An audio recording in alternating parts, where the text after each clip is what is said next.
Tonight is June 20th, 2024. This is the Committee of Precinct Chairs meeting. We're going to call the meeting to order. We always start with a Pledge of Allegiance, so if everyone will stand and join me. I pledge allegiance to the flag of the United States of America and to the republic for which it stands, one nation, under God, indivisible, with liberty and justice for all. Okay, welcome everybody that's in the audience. So we're going to start with a roll call, and we do have some new members on our committee, and we also have some members that have stepped off, and they're doing other things right now. So we will start with Precinct 1. Christine Pratt, Precinct 1. Your volume's a little low, Chris, so you might want to just get closer to your computer. Precinct 2. Precinct 2, Matt Tavares. Precinct 3. Precinct 3, where it all began, Dale Weber. Precinct 4. Precinct 4, Claire Montanari. Precinct 5. Precinct 5, Mike Leary. Precinct 6. Oh, Precinct 6, Betty Cavaco. Welcome, Betty. Betty's one of our new chairs of the committee, and I want to thank Bill Arianti for his multiple years of service on this committee. He has been a wonderful asset, and we appreciate all of the work that he's done. He is in the audience. So now we'll move to Precinct 7. Precinct 7, George Brown. Welcome, George. George is another one of our new chairs for Precinct 7. He has taken the role off the hands of a well-done job by Mr. Golden, who's moved on as a select board member. So we appreciate George being here tonight and look forward to his contributions. Precinct 8. Precinct 8, Don Williams, Vice Chair. Yes, thank you, Don. George McKay was not available tonight, but he is still the chair of 8. Precinct 9, Catherine Holmes, that's me. Precinct 10. Precinct 10, Alan Costello. Precinct 11.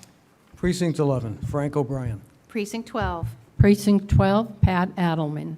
Precinct 13. Precinct 13, Elaine Allegrini, Vice Chair.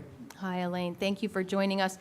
We've had a change in Precinct 13 as well. Sue Wentworth, who has served the committee for multiple years, she is stepped aside for this year, and Ron Riley is back, and he served on the committee for many, many years, and he's back, which is Sue's husband. So they're not here tonight, so we have representation, but he will be joining us going forward. Precinct 14.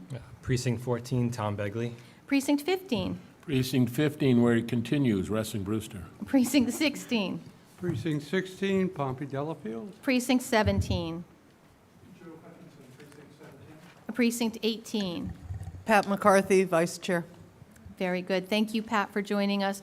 Pat's the vice chair of 18. Carmen is not available this evening. He is traveling, so we have great representation. We have a full house here. We only have one virtual, so very exciting news. Okay, so typically after the election, and we do a reorganization for all of our precincts. Most everyone knows that. And then part of that reorganization is also a reorganization of the Committee of Precinct Chairs. So tonight we're going to be doing that. I will also take a special note and say that last year our town clerk came before us and wanted to swear us all in as chairs. And so there's been a lot of questions from many chair people on what that was about and why we needed to do it, and whether we should be swearing in the vice chairs and the clerks as well. How does that differ between being sworn in on this committee and being sworn in as a town meeting member, which we all have been sworn in. So I have asked that we pick that up in the July session, and that we have the clerk come in and we talk through that. So we get a little bit more understanding before we raise our hand and swear to something. We should probably know what we're doing, right? So that'll be a discussion for July. Now, I want to take a minute and take a bit of a personal note. I always think it's really good at times to be able to sit back and reflect on where we're at as a committee. And most of you know that I've been serving on this committee for about 4 years. And I have been incredibly privileged to serve as your chairwoman for the last 4 years. I have met a lot of new friends. I've met a lot of new residents, and it's been one of the greatest blessings, one of my lifetime blessings. I have really appreciated getting to know all of you. And having said that, we as a committee have grown and changed. So we have spent the last many years doing a lot of things in developing this committee to make it stronger and better. We have spent a lot of time creating subcommittees. We have the bylaw reviews that we're doing now. We have a town meeting handbook that we're in the process of doing. We have the charter review that's happened. We also have a legislative oversight that's continued and expanded, and there's a lot of members that Alan will talk about later that are working really hard on that.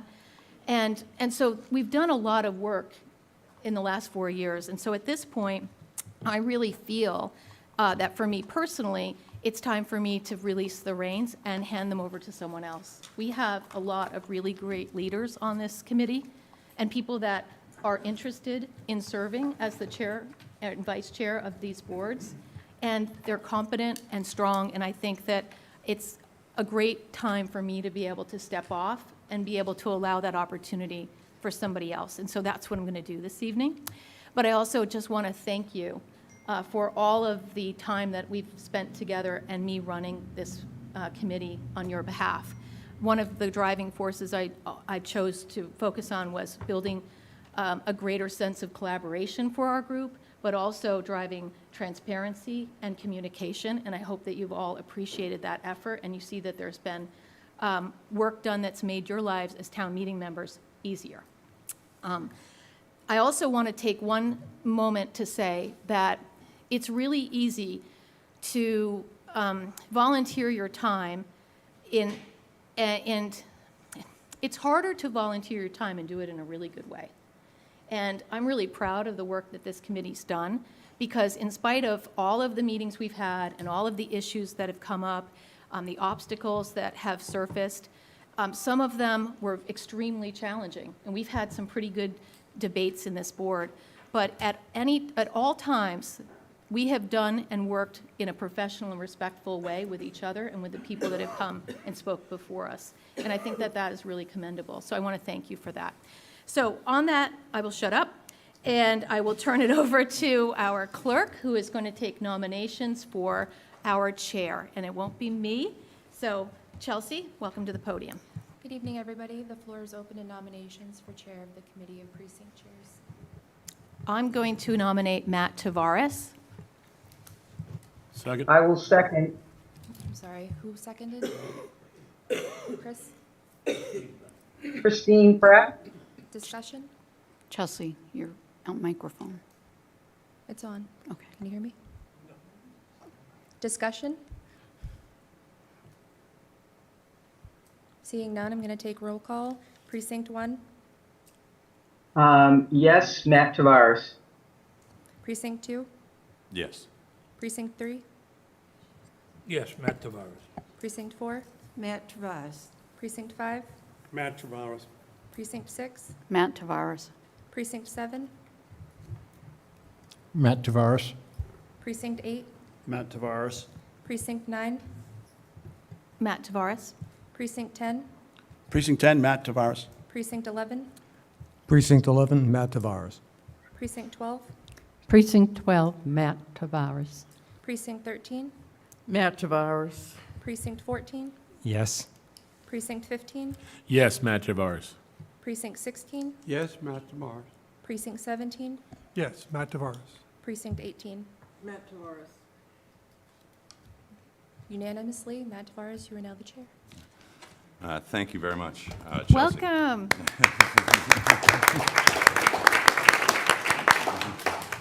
Thank you. Before we move on, I'd like to thank all the chairs here.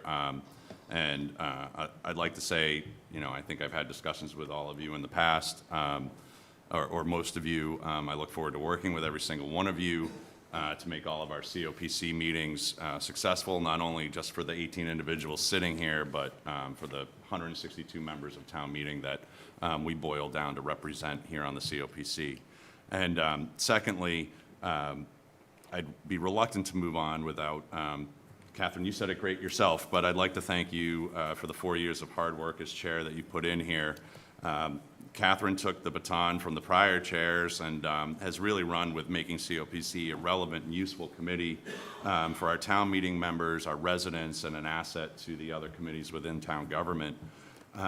Having worked as Catherine's vice chair, I was amazed to see how many hours she puts in answering emails, phone calls, text messages, carrier pigeon, and creating topics each month for our meetings that were insightful and helpful as we steered towards town meeting in the spring and the fall. It made all of us better informed. We had successful meetings. We had healthy debate. So thank you, Catherine, for your service. And I look forward to use you as a sounding board in the future. And I know you'll be sitting here anyways, keeping me in check. So thank you so much for that. Moving on, we do have two other positions that the COP needs to fill this evening. The first is going to be vice chair, and then we'll do the clerk after that. We do have the admin of Chelsea with us, but we do still have a role of clerk. Just so everyone stays aware, we do fill that position in the event that the chair and the vice chair can't conduct a meeting. The clerk would conduct that meeting in their absence. Currently, that clerk is Pat Adelman, just so you know. I did see a hand come up. Mr. Brown. George Brown. I nominate W. Wrestling Brewster to be our vice chair. Okay, I'm going to first say I'm going to open the floor to nominations, and then, but I appreciate the enthusiasm. So we'll open the floor to nominations. So, Mr. Brown, if you'd like to go again, please. George Brown, Precinct 7. I would like to place in nomination W. Wrestling Brewster for vice chair. Do I have a second for that? Second. Second. I'd also like to ask if there are any other nominations from any of the other chairs. I'd like to nominate Alan Costello for vice chair. Mrs. Cavaco nominates Alan Costello for vice chair. Is there a second? Second that. Mr. Weber seconds that. Now we are into discussion, but I'd also like to give the opportunity, since we do have two people up for nominations in this position, I'd like to give the floor to both of you for a minute or two, or let's just not go 15. But I guess I was just going to go by alphabet, but of course you're right next to each other. But we'll start with Mr. Brewster. For B. Not. Thank you. And I would like to echo the now chair's sentiments towards the current chair. And she would always soundboard things off of me and other people, and the amount of work that she's put in is amazing. And I just think that this board is on the precipice of being something very pertinent for this town, and I would really like to be part of moving this board forward and creating more opportunities for us to be involved with our town and create opportunities that, we would be 364 days out of the year that we'd be involved in government instead of the two that town meeting provides. So that's where I'm at.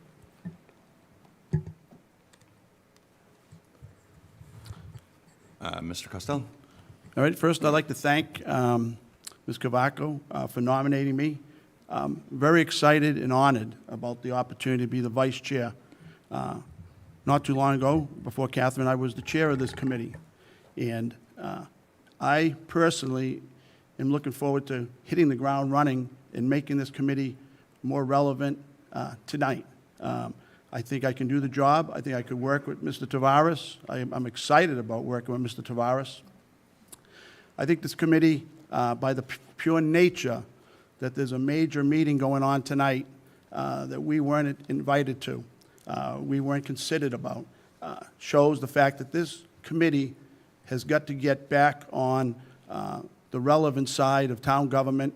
And I would love to be the one that helps Mr. Tavares get us there.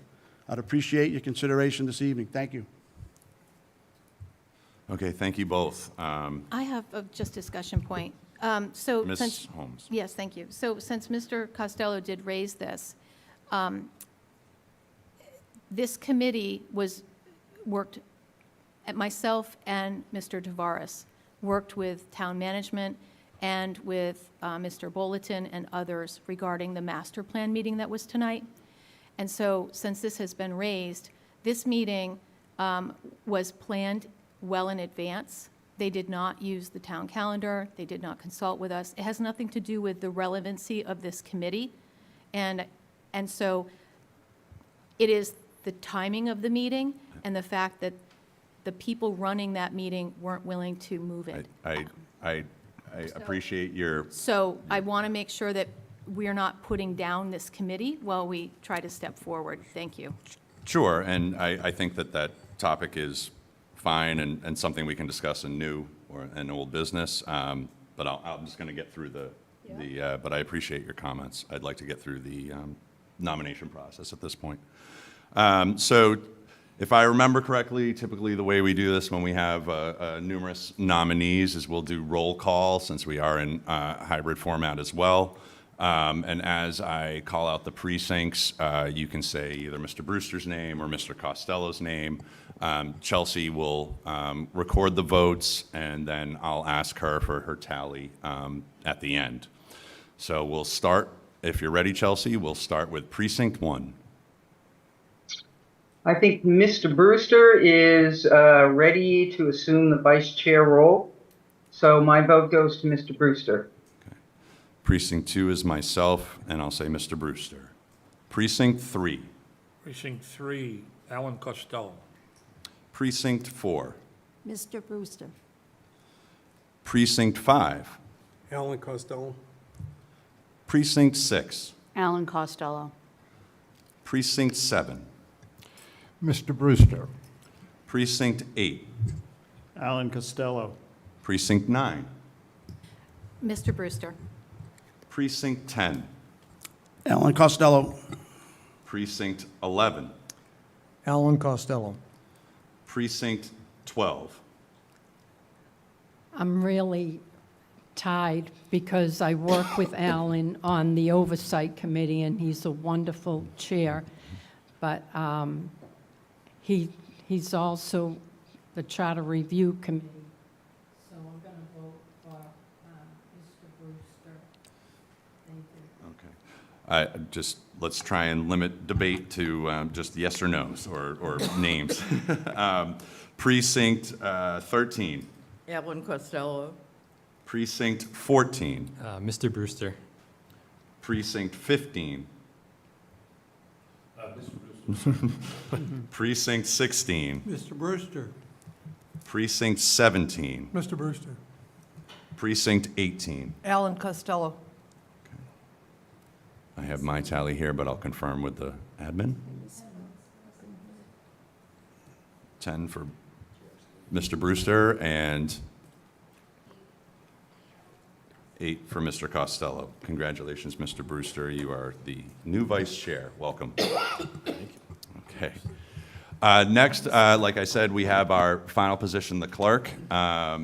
The clerk is here in case the absence of Chelsea to keep our minutes, and then also to run the meeting in case of the absence of chair and vice chair.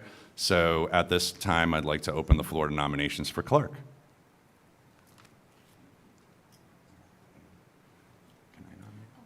Yes. I'm sorry, Pat Alderman. Okay. Catherine Holmes nominates Pat Alderman. Do I have a second? I'll give you that second. I'll go second with Mr. O'Brien. All right. Are there any other nominations for clerk? Seeing none, I'll call for the roll call vote, unless there's discussion. No? So we'll start with Precinct 1. Yes, Miss Adelman. Precinct 2, yes. Precinct 3. Precinct 3 for the candidate. Precinct 4. Yes. Precinct 5. Yes. Precinct 6. Yes. Precinct 7, Precinct 7, yes. Precinct 8, Yes. Precinct 9, Yes. Precinct 10, Precinct 10, yes. Precinct 11, Precinct 11, yes. Precinct 12, Yes. Precinct 13, Yes. Precinct 14, Yes. Precinct 15, Yes.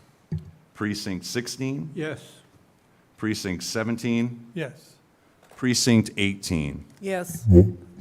All right, congratulations, Mrs. Alleman, on Thank your you. continued role as clerk here at the COPC. Thank you, everyone. Okay. All right, so next item on the agenda, moving along here, are the approval of the minutes for the March 21st, 2024 meeting and the May 16th, 2024 meeting. You all should have received those in your emailed packet. I'd accept a motion to approve both at the same time. Motion to approve both at the same time, Mr. Chair. Seconded. Motioned and seconded. I will, discussion? Matt. Yes. Yeah, on the March minutes, we listed precinct 6 as an abstention, and I believe it was me as precinct 8 who abstained because I wasn't at that meeting.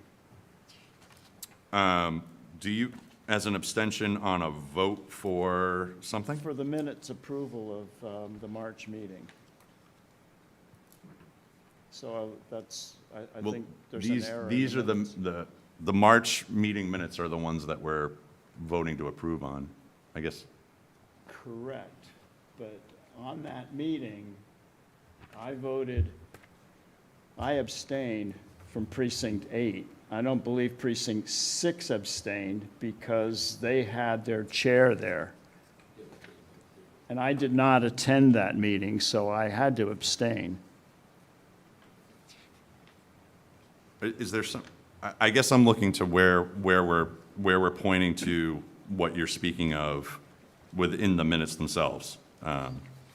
Is there a page that you can reference? The approval of the minutes? I'm looking at the March minutes right now in front of me, so I'm just trying to follow along here. Never mind, never mind. I think he meant the approval of the minutes. The approval of the minutes within the March 21st meeting? I don't believe we did didn't. approve any minutes during that meeting. Okay. Okay. That being said, I'll do the roll call on accepting the minutes for 3/21/2024 and 5/16/2024. Precinct 1, Approve, yes. Precinct 2, yes. Precinct 3, Approved. Precinct 4, Approved. Precinct 5, Yes. Precinct 6, Abstain. Precinct 7, Abstain. Precinct 8, Approve? Precinct 9, I'm sorry, my boss is texting me. Yes, approve. Precinct 10, Precinct 10, yes. Precinct 11, Precinct 11, yes. Precinct 12, Yes. Precinct 13, Abstain. Precinct 14, Yes. Precinct 15, Yes. Precinct 16, Yes. Precinct 17, Yes. Precinct 18. Yes. Okay. All right, thank you. Next item on the agenda is actually a continuation, and I know we have a few new chairs here. Hopefully you had time to look over the material sent to you on Monday. This is in regards to a Town of Plymouth land acknowledgement. We have had one presentation on this. There were some questions that came up from the chairs. We received back from Phoebe Flynn a document answering some of those questions, but I'd like to bring her forward, as Ms. Flynn forward, as well as anyone else that was looking to present on this evening. So the floor is yours, Phoebe. Again, it's Phoebe Flynn, so I'm on the board of the Plymouth Area League of Women Voters here. I also serve as the DEI Committee Chair. I appreciated the time that we were provided during the last meeting, and also today's time being added back to the agenda. I wanted to start off by thanking Mr. Ariantes here today from Precinct 6 for his support of this topic and bringing it to the COPC for the May agenda. Also like to thank the representatives from Plymouth No Place for Hate, the League of Women Voters, Open Space Committee, Sustainable Plymouth, and many other boards and committees for their commitment and support on this matter as we were collecting and gathering some of the data as requested by some of the precinct chairs last meeting. Most importantly, I'd like to thank the tremendous number of leaders and representatives here today from our Indigenous community, and especially Herring Pond Wampanoag Tribe. They've joined us here this evening, and I appreciate their time and support as well, the discussion that we'll be able to have on this topic. I hope that the precinct chairs have had the opportunity to review the document provided to them in the read-ahead packet. I do have a copy of that, and we can discuss it, or I can go kind of not page by page, but maybe section by section. But before we begin that, I'd like to take a moment to introduce Melissa Ferretti. She's the chairwoman from Herring Pond Wampanoag Tribe, and she had just asked to have a few moments to say a few words while I have the podium. So, Melissa. Good evening. Welcome, and if you could just state your name. Good evening. Melissa Ferretti, Herring Pond Wampanoag Chairwoman. Good to see you. Good to be here. Good evening. It's good to see you all, and we really do appreciate your time and consideration here. I stand before you as the chairwoman and a proud citizen of the United States of America and a proud citizen of the Herring Pond Wampanoag Tribe, a tribe whose history is deeply intertwined with the land we now call Plymouth. Our story is not just a chapter in the history of this town or of Massachusetts, but a crucial part entwined in the very fabric of America as a whole. Before there was a Plymouth, before there was a Massachusetts, and long before there was an America and a federal government, there were the Wampanoag people. We were the original inhabitants of this land, the stewards of its forests, rivers, coasts. Our ancestors lived, loved, and led their lives here, guided by a deep respect for nature and a profound sense of community. The arrival of the Pilgrims in 1620 marked a turning point in our history. It brought about profound changes, many of them painful. But it also led to the creation of a new society, a society that was foreign to us as Wampanoag people, but a society, nonetheless, that we are all part of today. As we look back on our shared history, it is important to acknowledge the contributions of the Wampanoag people, not just as a historical footnotes, but as a vital threads in the tapestry of our shared heritage. We are here today to talk about land acknowledgements. Land acknowledgements are used by Native people and non-Native people to recognize, simply, and honor the first people of this land, those who are the original stewards, and that we now live and coexist with today. Incorporating land acknowledgements into meetings of the town of Plymouth is a small but significant step toward recognizing this shared history that we all have. It is a way of honoring the Wampanoag people, acknowledging our shared past, and reminding ourselves of the deep ties that bind us to this land. But land acknowledgement is more than just words. It's a commitment to understanding, respect, and reconciliation. It is a commitment to learning from our past, to acknowledging the injustices that have been done to our people, and working towards a future where everyone's history and contributions are recognized and valued. The Herring Pond Wampanoag Tribe and the Wampanoag Nation as a whole are not just a part of Plymouth's past. We are part of its present.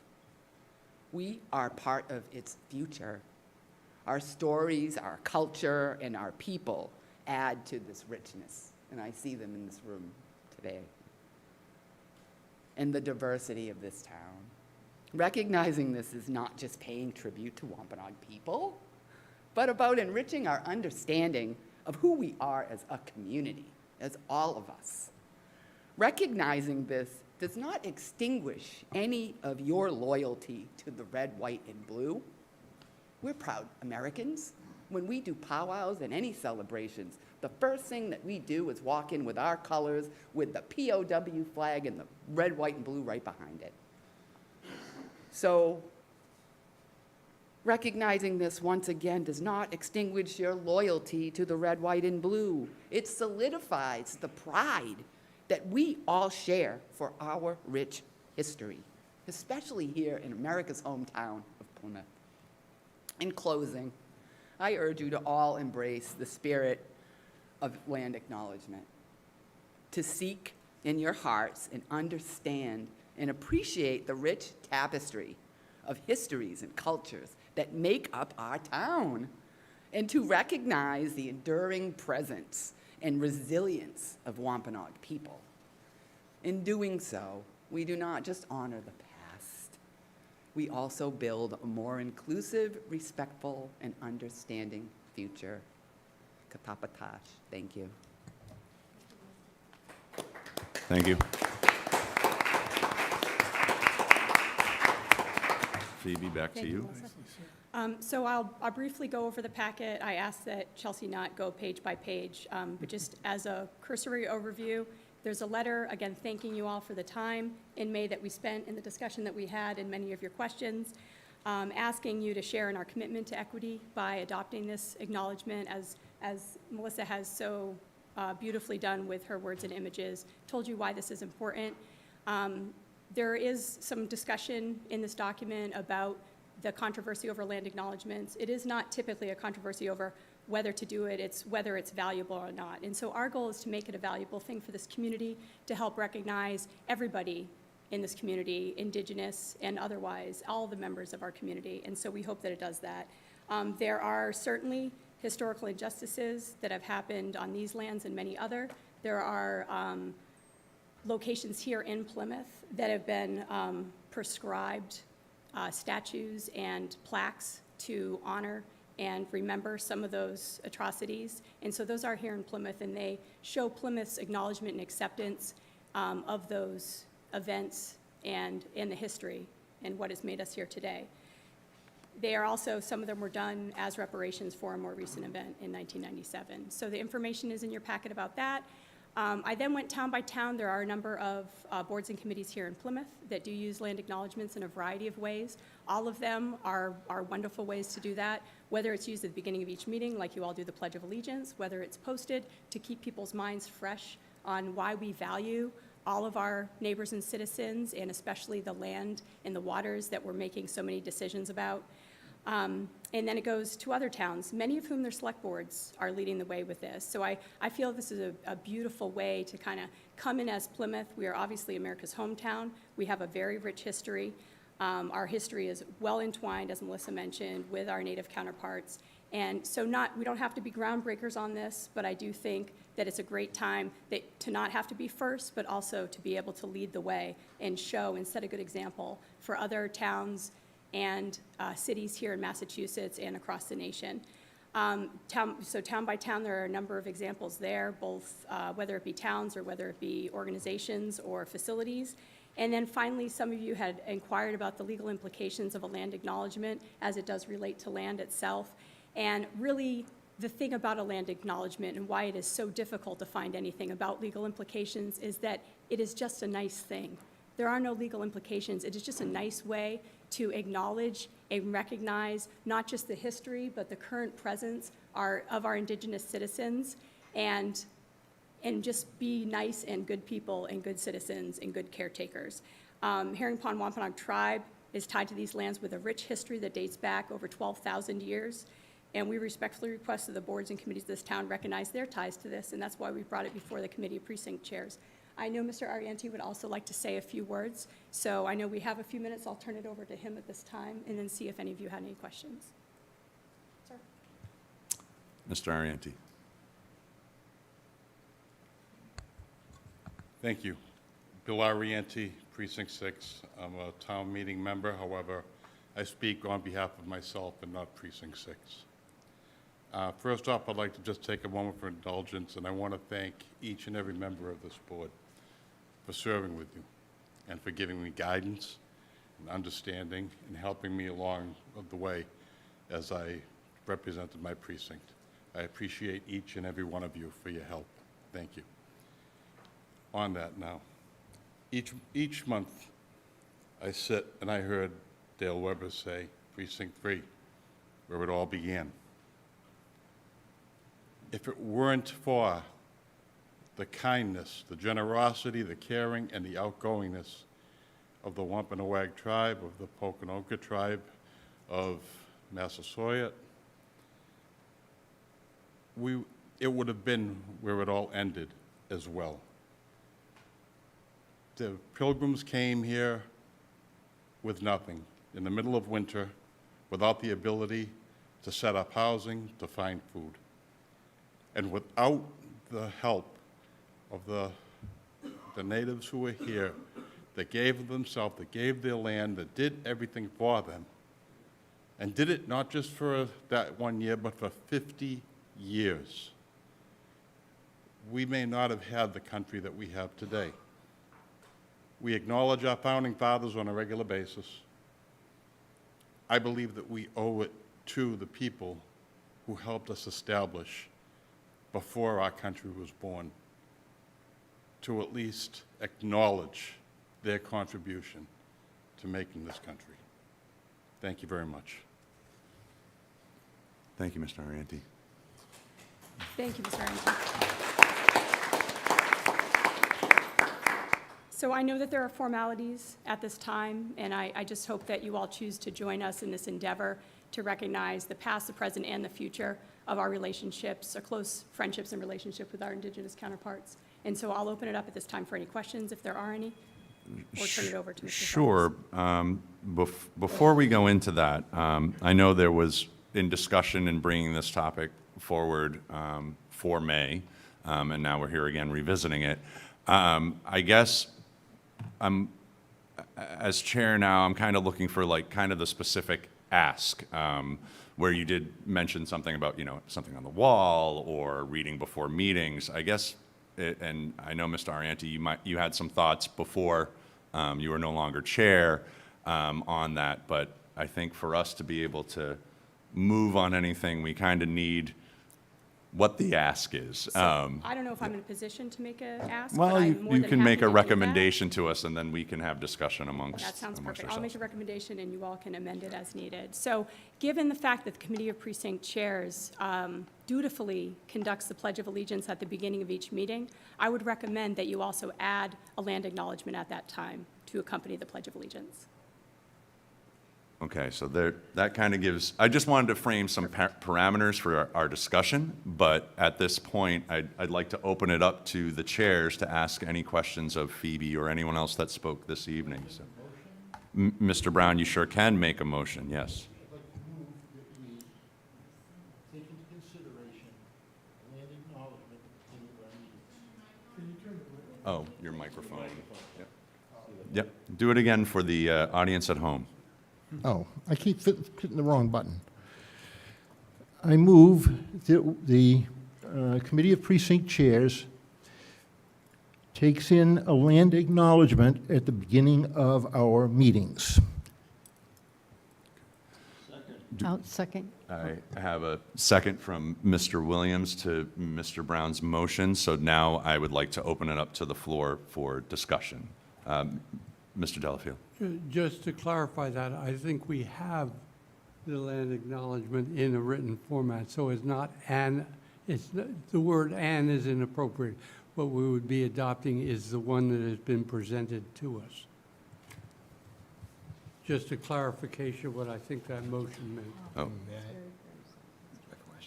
Okay, I hear that. We're in discussion right now, so I'll go to, a number of hands just popped up, so I'm going to go with the ones I kind of saw first. So Mr. Weber, please. Thank you, Dale Weber, Precinct 3. The discussion that we had at our last COPC meeting, we were working off the document that was submitted to us. And I joined in with other people having concerns about that, about some of the statements in there, especially that we acknowledge certain things and we acknowledge past historical injustices, etc. The That led us to postpone this approval of this land acknowledgement that we were given at the last meeting.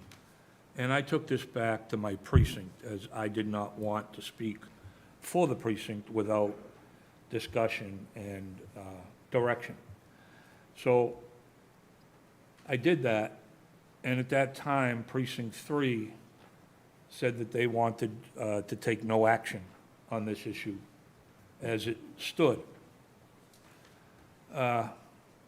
Then, when I received documents 2 days ago, which was too late for me to post another meeting of Precinct 3, I saw that this Town of Plymouth land acknowledgement took on many different iterations across many different towns, boards, and committees. So I anticipated that before we saw this again, there would be a editing of this document to gain a comfort level to those that spoke with some questions on this document. So I'm going to stand on Precinct 3 direction and intent tonight, and I'm not going to vote on this issue. And I would encourage the group that is sponsoring this, or members of this committee, to gain a comfort level with the document that we looked at where we expressed some concerns last month. So I do note that other towns, other committees have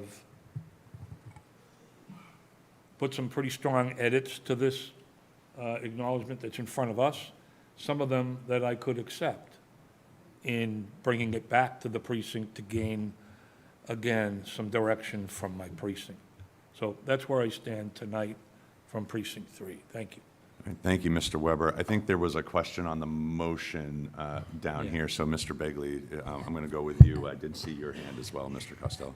Yeah, maybe Pompey can help a little bit to help me understand the motion a little bit better, because I heard a motion to consider, but aren't we, this is a motion to accept, a motion to do, a motion to consider seems like a motion to do what we're doing. So I just would like a little bit of clarification on the firmness of what we're actually trying to do here. So I can be corrected on this. The motion that I heard was that it's a motion to consider accepting a land acknowledgement, not necessarily to kind of almost dovetail onto what Mr. Weber was saying, to specifically accept the language of the land acknowledgement we received back in May. Okay. May, and then also this month. So I think the motion to consider is right, but again, I would defer to Mr. Brown as to what his motion was. Mr. Chairman, you have expressed well my motion, which is to consider, so that we can debate this openly and come up with a solution for the committee. Does that satisfy your? Sure. Then we're going to do that tonight, right? Right, that's what we're doing. Okay. We're discussing considering it, yes. Love. I know, I'm going to need to get Merriam-Webster dictionary out here soon. Mr. Costello, I see Ms. Pratt online as well, and several others down there, so we'll go down the line. Mr. Costello. Thank you, Mr. Chairman. Good evening. Thank you for the information. Everything I think I asked for is sort of in here. But it raised, quite honestly, more questions than answers. Couple quick questions. Have you been in front of the Plymouth Select Board with this land acknowledgement? I have not, sir. My original plan was a bottom-up approach, but when Mr. Arianti wanted to bring it in front of the COPC, we jumped up to the COPC with this. We are continuing the bottom-up approach, and all of the organizations thus far that we presented to have accepted it for routine usage during their monthly meeting. While I have the mic, I'll also mention that there are no edits to this because it is the most recent and contemporary version of a land acknowledgement for Plymouth or any other towns that were presented in this document. That's why we did not make any changes. It's currently the endorsed land acknowledgement that we have here for Plymouth. The other ones that are being used by Open Space Committee, Sustainable Plymouth, and others were the older land acknowledgement that have since been updated. Okay, and leads me into my second question. There's 3 existing committees in town that have some form of this acknowledgement, and they use it for meetings, special events, things of that nature. Yes, sir. There's a church in town, there's 4 or 5 entities in town. Yes, sir. Why is that not adequate? Why does it have to go up the chain and be accepted by each and every other board? Well, sir, I think. It's being expressed. Is that not acceptable for the group? Yes, sir, if it is being expressed and our actions and deeds are expressing a true acknowledgement of the land and where the land came from, then the deeds are more important than the words. But what I would offer is that right now, the way that Plymouth is developing and moving forward puts us in an excellent position as a town and as a leader in Massachusetts to take on this at higher levels so that we can kind of set the example for others. And then following up in the middle of the body of your information is a host of different towns, cities. And, there's only a few of them that have it town-wide. A lot of those examples you brought up where it might have been a library or a school or a hospital wing. There was only, maybe you can correct me, I only saw 3 cities or towns that accepted it at the highest level, city council or... Sir, there are more. I was limited by time, which is totally understandable. I know we all, this is an additional duty for many of you as well. But I was going town by town. I contacted a number of towns. Since producing the document, even just this week, I've received responses from 3 additional towns, whether that was used by their League of Women Voters, a committee, or their select board. The document is a living document. It will continue to evolve. There are a number of towns that are using it that are not indicated here, just as a matter of time to ensure that we're able to get the proper verbiage, how it is used, and points of contact for the ones that are in here that we were able to provide last week. All right, then I'll finish up quickly. The very last page talks about the legality of it. Yes, sir. And this is probably what concerns me the most, Okay. is I think, and maybe I'm wrong, maybe someone could set me straight, but I think this is a foundation for something that's further down the road. And I have reservations about signing my constituent's name to that paragraph. And we've talked about the different, I think, controversial sections of it where we're saying that we are presently on land that's from the Wampanoag Nation. The sacred land of the Wampanoag Sacred land. Nation. Yes, sir. The second thing, and I'll never be able to get around, is the historical injustices. No one in this room partook in any of those historical injustices, and you make even note in your paperwork that there have been reparations. Yes, sir. I just wonder, and I worry, that this is the groundwork for something bigger. And in light of what happened recently, the last month in a dorm in BU, where they changed the name of a dormitory, Miles Standish, they got rid of that name. It would make us ripe, I believe, to have a movement down here in Plymouth to start changing names and buildings and schools that I don't think anyone is going to sign up for. And I would have no problem signing off on this if the language was edited to the point where some other communities and churches and schools agree to it. They have basically the same acknowledgement of the land, but they don't come across as, I believe, controversial. The word racism in there, why in this day and age would I sign something that says racism is continuing today? Sir, I'm not sure what you're looking at, but those other acknowledgements are other towns. Ms. Flynn, hold on one second. Mr. Costello, I think to kind of bring us back to the scope of the motion that's actually on the table right now, all of your points, I'm not discounting them or your comments, but the motion is, this is a discussion to consider accepting a land acknowledgement, not a discussion on the language of the land acknowledgement, if I believe Mr. Brown. So you'd almost need to kind of put everybody back into scope here. This would be, the motion that's on the table is to accept a possible land acknowledgement. And then you would then need to have a second motion to either accept the language as presented. Oh, if I'm out of- or if- to, no, I'm not saying you're out of order. Yeah. I'm trying to, it's a very confusing kind of way we're doing this, so I just I want to would make sure vote, we I would follow vote the right now discussion. to consider it. I have no problem talking about it. Right. No problem discussing it. So I think But I I'd couldn't like vote to, for it. I'd like to remind. All right, if that's the board- case, I so apologize. no, and I think it's probably a little bit on me for letting it kind of go in a certain direction. So I think the easiest thing to do right now to get into these other questions that we do have regarding language and all of that is to perhaps call for a vote on whether to consider, as Mr. Brown said, accepting a land acknowledgement agreement, and then kind of moving to the next step, if you will, after that. All right, very good. Thank you for your answers. Thank you. Yes, sir. Thank you. Pompey, you're the parliamentarian for now. I'm just So questioning whether you want to stop discussion on the issue. You want to narrow it, and I understand that, but I think there were some other discussions, and we should see if they're appropriate after what you just said. Sure, and I have a long list here, so I'm going to start with, the next person that I had on the list was Precinct 2, Ms. Pratt. So actually Precinct 1, but I'm sorry, I'm guess- Precinct 2, sorry about that. That's okay. Here's my suggestion to try and move us forward on this particular topic.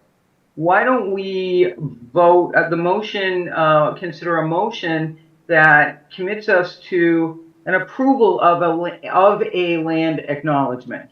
And then we look to appoint someone to work with, Ms. Flynn, to come up with something that they can propose to this committee. But approve, make the commitment to a land acknowledgement, but put appoint someone from this committee to work with her on something that everyone would find suitable. That would be my suggestion to this committee and a revision to the motion that was made. I think you and I are kind of similar along what I'm trying to keep this focused on, to the motion that's on the table, and then moving forward to the next step on that. Next in line, I had Ms. Adelman. I'm ready to accept it as written, but I would agree, to vote just to discuss it. The vote is to consider accepting a land acknowledgement. Yes.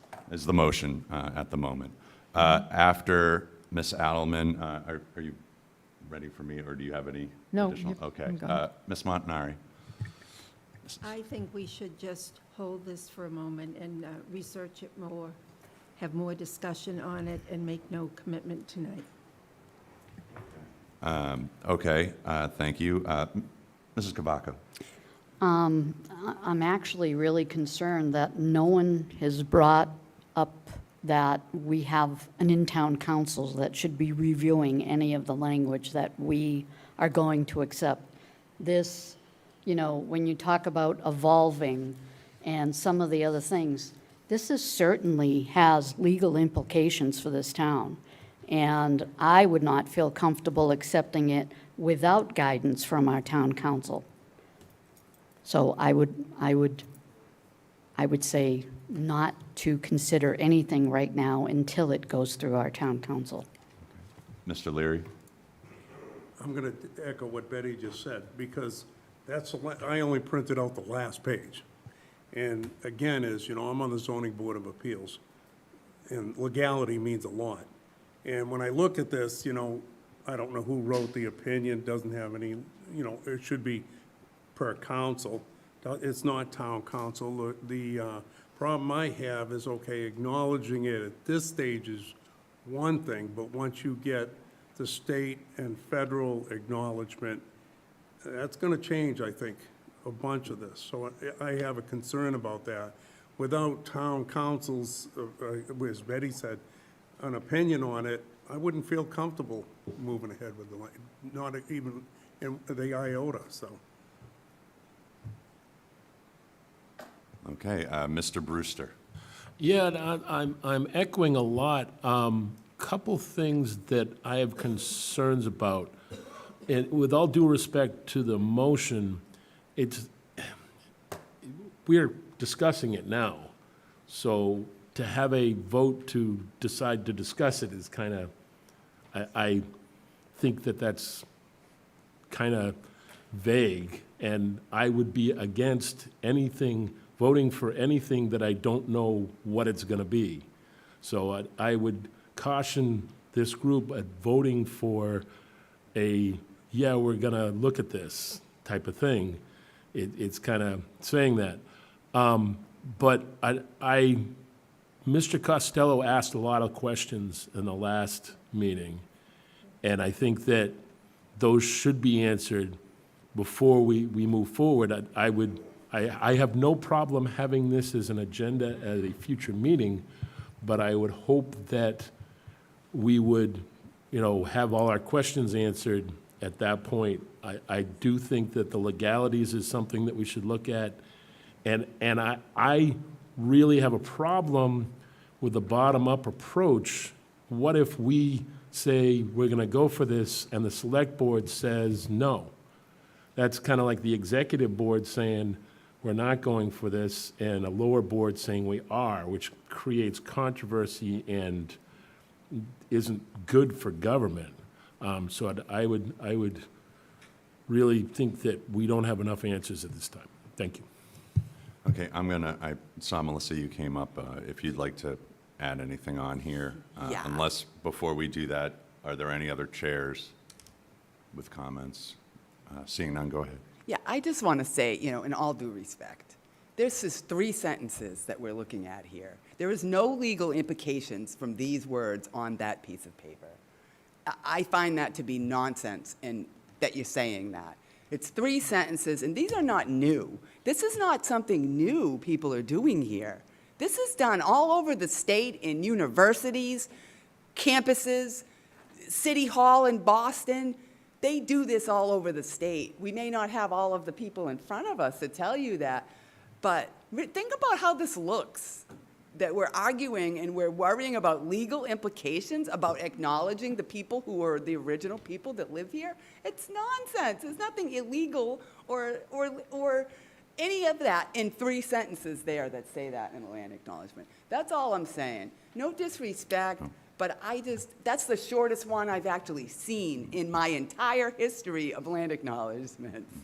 So if that's too much, I'm a little saddened to hear that. Okay. I'd like to add that with the time allowed, I think we did do due diligence on the questions that were asked during the May meeting, and that all of you are elected leaders at this level to make decisions like this. And so while I do appreciate you talking to your precincts and asking these questions today, I feel that you are the people to be in a position to make a decision for the Committee of Precinct Chairs as the Committee of Precinct Chairs. That being said, I'm also open to some of the other ideas, but I echo what Melissa says.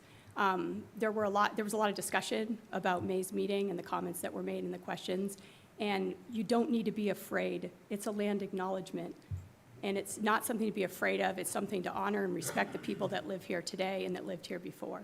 And so I'll turn it back over to Mr. Tavares. Pompey.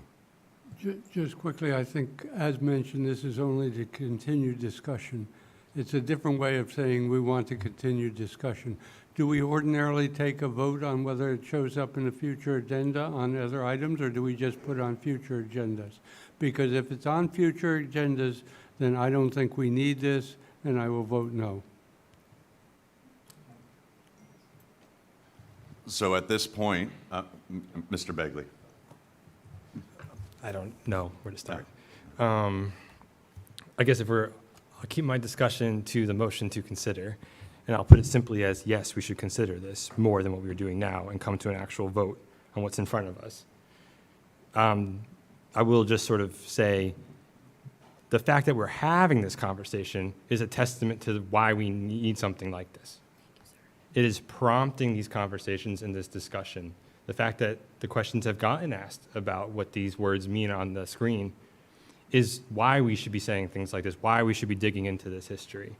And I should say that shared history that Chair Ferretti noted in her opening comments.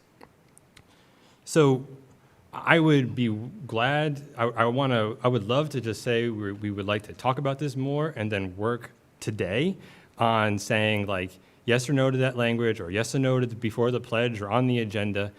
The acknowledgement is a step, a helpful step, but it's not the only thing you have to do with this. And so this conversation shows what the second step could be across the town if we did this. And I should just say we should consider this because we just got through saying that this committee should be a leader in this town, and yet now we're worried about what the select board will say about this. So I think we should talk about this as our committee. Mr. Arienti. This is more of a point of order. The motion was to consider. If the motion is voted down to consider, this motion is gone. It's off the table. It cannot be brought up again because the motion has been made not to consider it. So therefore, to continue this on to another next meeting, you will have to vote yes to consider, since the motion has been made. Correct, and that's why I wanted to reiterate to the board that the motion that was put forth by Mr. Brown and seconded was a motion to consider accepting a land acknowledgement. Mr. Williams. I think we should vote on this. I think we should vote on it just to see who's lined up where on it. And that was my next Because order of business here, but I keep getting hands here and there, so Because unless there's anything else. Say so, there were a lot of people who have objections to this. I am not one of them. Okay. So at this point, I'm going to actually call for the vote on the motion by Mr. Brown to consider accepting a land acknowledgement agreement. And I'll call for the vote. It's going to be roll call, starting with Precinct 1. Yes. Precinct 2, yes. Precinct 3. Abstain. Precinct 4. Abstain. Precinct 5. I don't feel comfortable with it. I'd say abstain. Precinct 6. No. Precinct 7. Yes. Precinct 8. Absolutely, yes. Precinct 9. Yes. Precinct 10. Precinct 10, no. Precinct 11. Precinct 11, yes. Precinct 12. Precinct 12, yes. Precinct 13. Precinct 13, abstain. Precinct 14. Yes. Precinct 15. No? Precinct 16. Yes? Precinct 17. Yes. Precinct 18. Yes. Chelsea, could I ask for how many yes?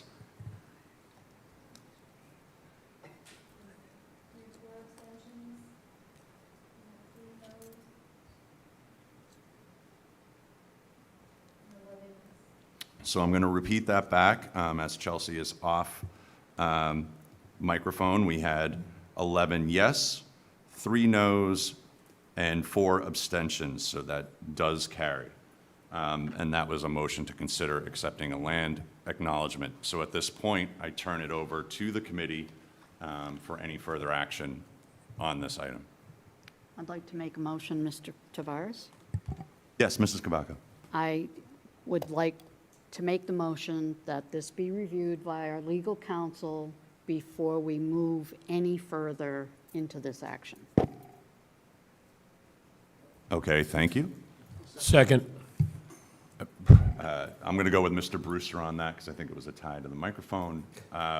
So there is a motion on the floor by Ms. Cavaco to have this language reviewed by legal counsel, the language that's before us? Okay. Yes. To be reviewed by legal counsel, seconded by Mr. Brewster.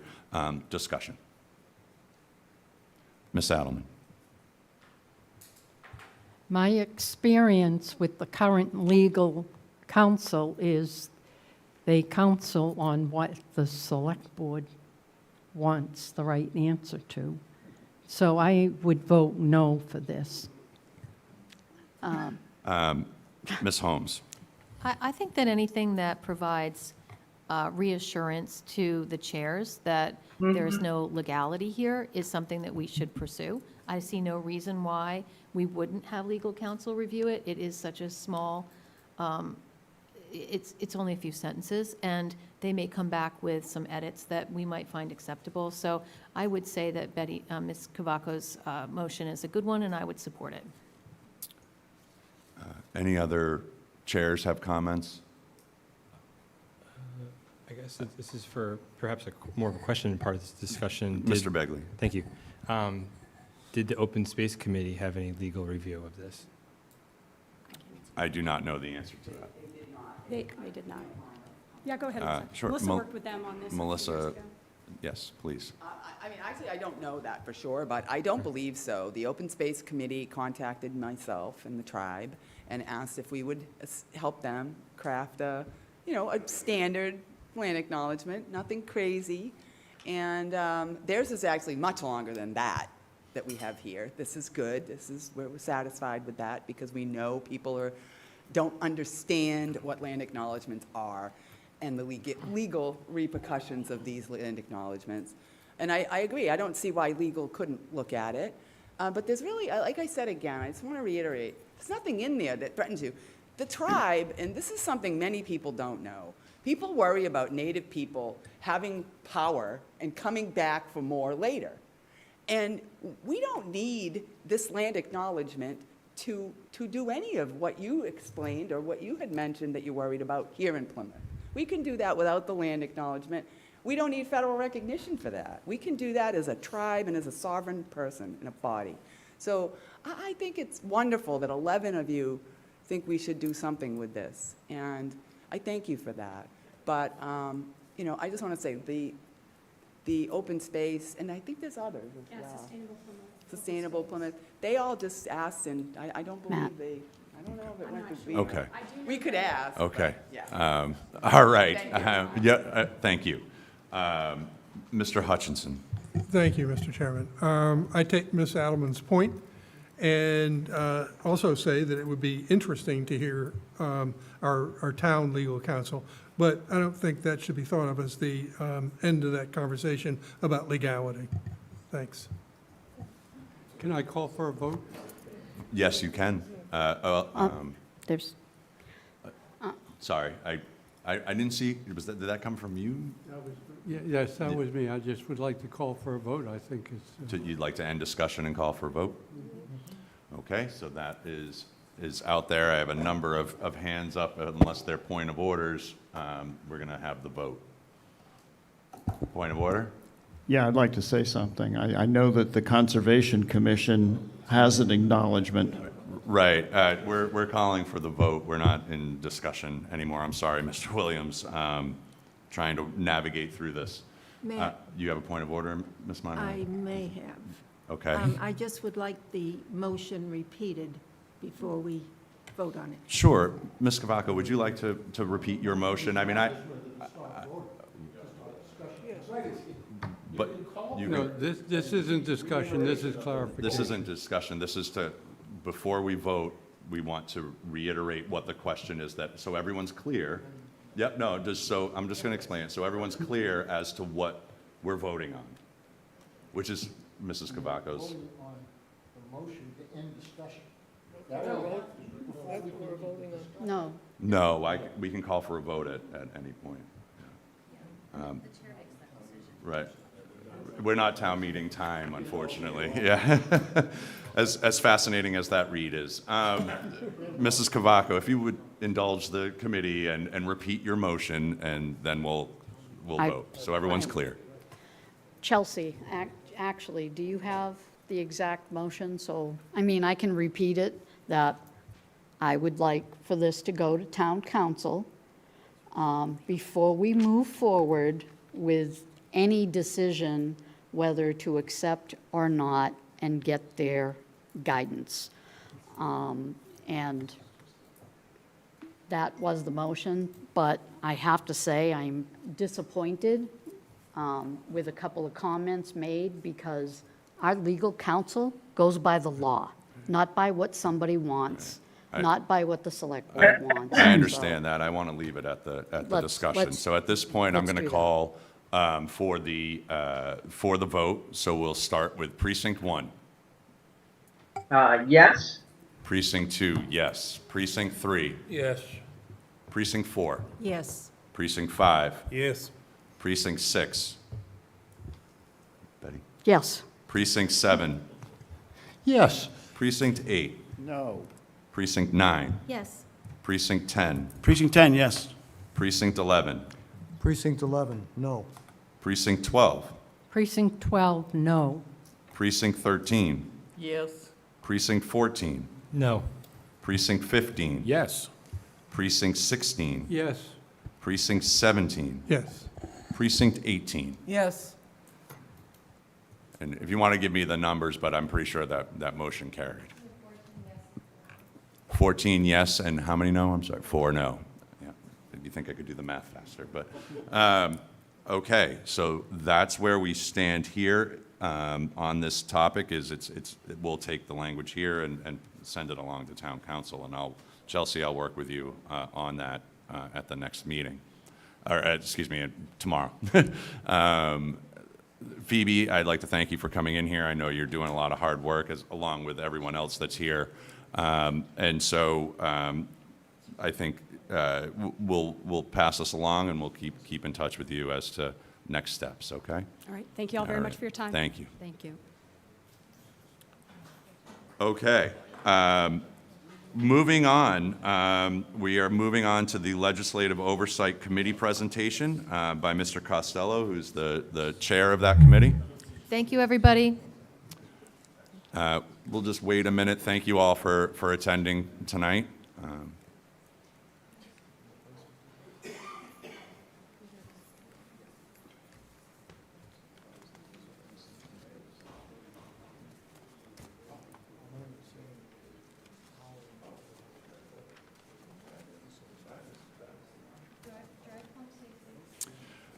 Before we get started with you, Mr. Costello, one of our chairs does need to leave, or, someone, vice chair, but sitting in Precinct 13. There's a lot of, I guess there's a power outage down there, so she's headed out. So, but we still have a quorum, so Mr. Costello, the floor is yours. Where's the power outage? Around town or, Precinct- yeah? Precinct 13 area. Oh, okay. Yep. All right, well, Go thank ahead. you, Mr. Chairman, members of the Committee of Precinct Chairs. As you know, my name is Alan Costello. I represent Precinct 10 here at the Precinct Chairs. And last year, this time, this committee put together a new and revised attempt at putting a legislative oversight committee together. The past chair, Ms. Holmes, put together a working group that turned into a committee, and we started our business last July. That wasn't the first attempt, and I'm not going to bore you. A lot of you are longtime committee members, but legislative oversight is not a new idea. This committee tried to launch a legislative oversight committee back under Ms. Pratt back in 2017. We did it as a committee of 15 at that time, and we had some success. We talked about some articles. We talked to the town. We reported back, but through no one's fault, it lost traction and sort of went by the wayside. I later became chair, and we resurrected it. Karen Keene was very instrumental, and we talked about it again. And again, we had a little bit of flurry of activity, but it never really went anywhere.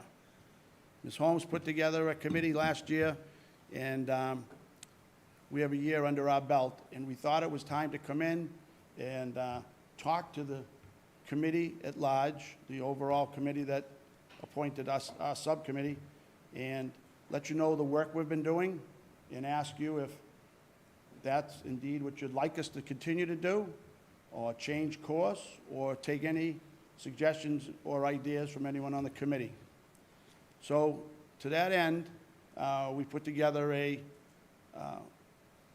PowerPoint, and I say that very loosely, Chelsea put together a terrific PowerPoint, because if it were up to me, we'd be looking at scraps of paper and different notes. But she did a terrific job, and she chronicled several articles that we've been talking about over the last several months.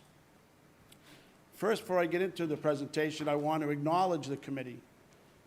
Back a year ago this time, it was sort of a loose working group, and at our first meeting in this room, we had just under 20 people that were interested. And it was a good cross-section of town meeting members and chairs, and some very smart people, so had some great ideas. But due to conflicts of schedules and different life events, it's whittled down now to, I believe, 11 names. But all very good participants, and all worked pretty hard. And I'd like to just take a moment and acknowledge them by name. Pat Alderman, who's on the committee of chairs with us, she's an active member. George Brown, a new addition to this committee. Terry Bernardi, she's here. Tammy Bernardi, she's very instrumental in the group. Al Donato, who's in the audience. Bill Cohan, who I thought I saw walk in, is a member. Jackie Perkins, Anthony Mayo, Everett Malaguti's a member. Myself, and Kevin Lynch, who unfortunately, due to a family situation, is not able to join us this evening. But that's the committee. We meet, we don't meet on a regular night, we sort of meet sporadically, but it's worked out good. So at this time, with the help of Chelsea, I'd like to go through this PowerPoint that we put together, and at different junctures, I would like to ask Pat to come up and speak. She's instrumental on 3 or 4 of these articles, tracking them, and if she's comfortable, I'd like to have her present, as well as Mr. Cohan. As we go through this, you'll see that some of these articles he's been very instrumental in. But the first slide here, of course, is the Legislative Oversight Committee, and it's a subcommittee of this group, so thank yourselves. You were bright enough and persisted to try this a third time, and we're off the ground running here. So the purpose of the Legislative Oversight Committee, was established by the Committee of Precinct Chairs. Got to give them a ton of credit, to ascertain and to provide the status of projects approved by articles through the vote of town meeting. So that's pretty self-explanatory. If the article passes town meeting, we are now empowered to log it into a database and follow it through its process through the town, and hopefully to its final goal. And the article will then become an asset to the town and to the residents. So oversight, I think, is very important, and I think it's being taken pretty seriously at the town level. So let me get into some of the projects. We decided several meetings ago to pick 10 or 12 articles. Some of these you'll recognize, some of these have been around a while, some of them are current. And we try to track them and have a report this evening that tells you where they are. So let me put my glasses on. The very first one, if I guess I have control of the slides, right? Oh, very good. That was easier than I thought. Okay, the Hedges Pond demolition. That was a fall town meeting article in 2023. It was Article 9G. It was a CPC article. So if I get hung up on any questions, Mr. Cohan should be able to bail me out. But that project was the demolition of existing structures. The appropriation was $157,000. The status on that project today is active. And I don't have to read all these if you can see them, but I was afraid you may not be able to see it, but even I can read that over there.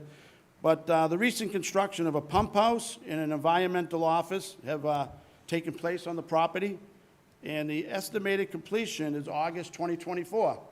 So it seems like that project not only is on track, but it looks to be doing everything we hoped as town meeting members. This one here, we've had, the next article, we've had some, we have the luxury of having one of the sponsors here with us. So he gives us, Mr. Weber from Precinct 3 has given us some updates along the way. But we put it into our grouping, and we wanted to track it. Now, that was a product of the Spring Special Town Meeting 2023, and that was Article 12. And I would invite Mr. Weber, if he has any input, to certainly chime in. But that was, that project was to procure traffic flow and parking study information in and around the downtown area. And it actually incorporates 5 precincts, if I'm not mistaken. That appropriation was a touch over, well, just under $166,000. The status now in that project is active. In the recent activity, in April 25th, 2024, there was a public meeting, and the estimated completion is 2024. Now, that's, again, an article that's, it seems to be well on its way. There was some starts and stops with that along the way, but it seems to be back on track, at least by the information that Chelsea was able to gather. She's been a terrific asset in putting all of this updated information together for us. Another article we decided to chronicle is the traffic signal improvements out at the end of Cherry Street and the intersection of Court Street. As you remember, it's not so much the traffic lights there. The traffic lights are presently there, but the road configuration is a little tough to navigate. It's not a true cross or a four-way stop, and it has caused some aggravation to try to navigate through there at certain times. So the appropriation for that was $2.7 million, and that status is active. The engineering update, the design is complete for that project and will be going out to bid as early as August 2024. The completion, the estimated completion, is 2025. Now, some of these, this article, the traffic study we just spoke about, and an article we're going to speak to in a short time, speed limits, also had the common denominator that the state was involved in the certain designing and engineering, and that caused some delay that was beyond the control of town. Okay. The 25-mile-an-hour speed limit, that was a product of the fall town meeting, 2022, and that was Article 15. And that was a hope to, in certain thickly settled areas, and I believe beach districts or business districts, the town would have, or the select board would have, if I'm not mistaken, the ability to change the speed limit to 25, make it a little safer for both pedestrians and vehicular traffic. That status on that one, a lot like I just said, it's still active, and there's some estimated completion fall of 2024, but that, coming out of the state just recently, now falls on the town DPW, who has some personnel limitations of their own and some workload issues. But the latest report tells us it's on track for late 2024.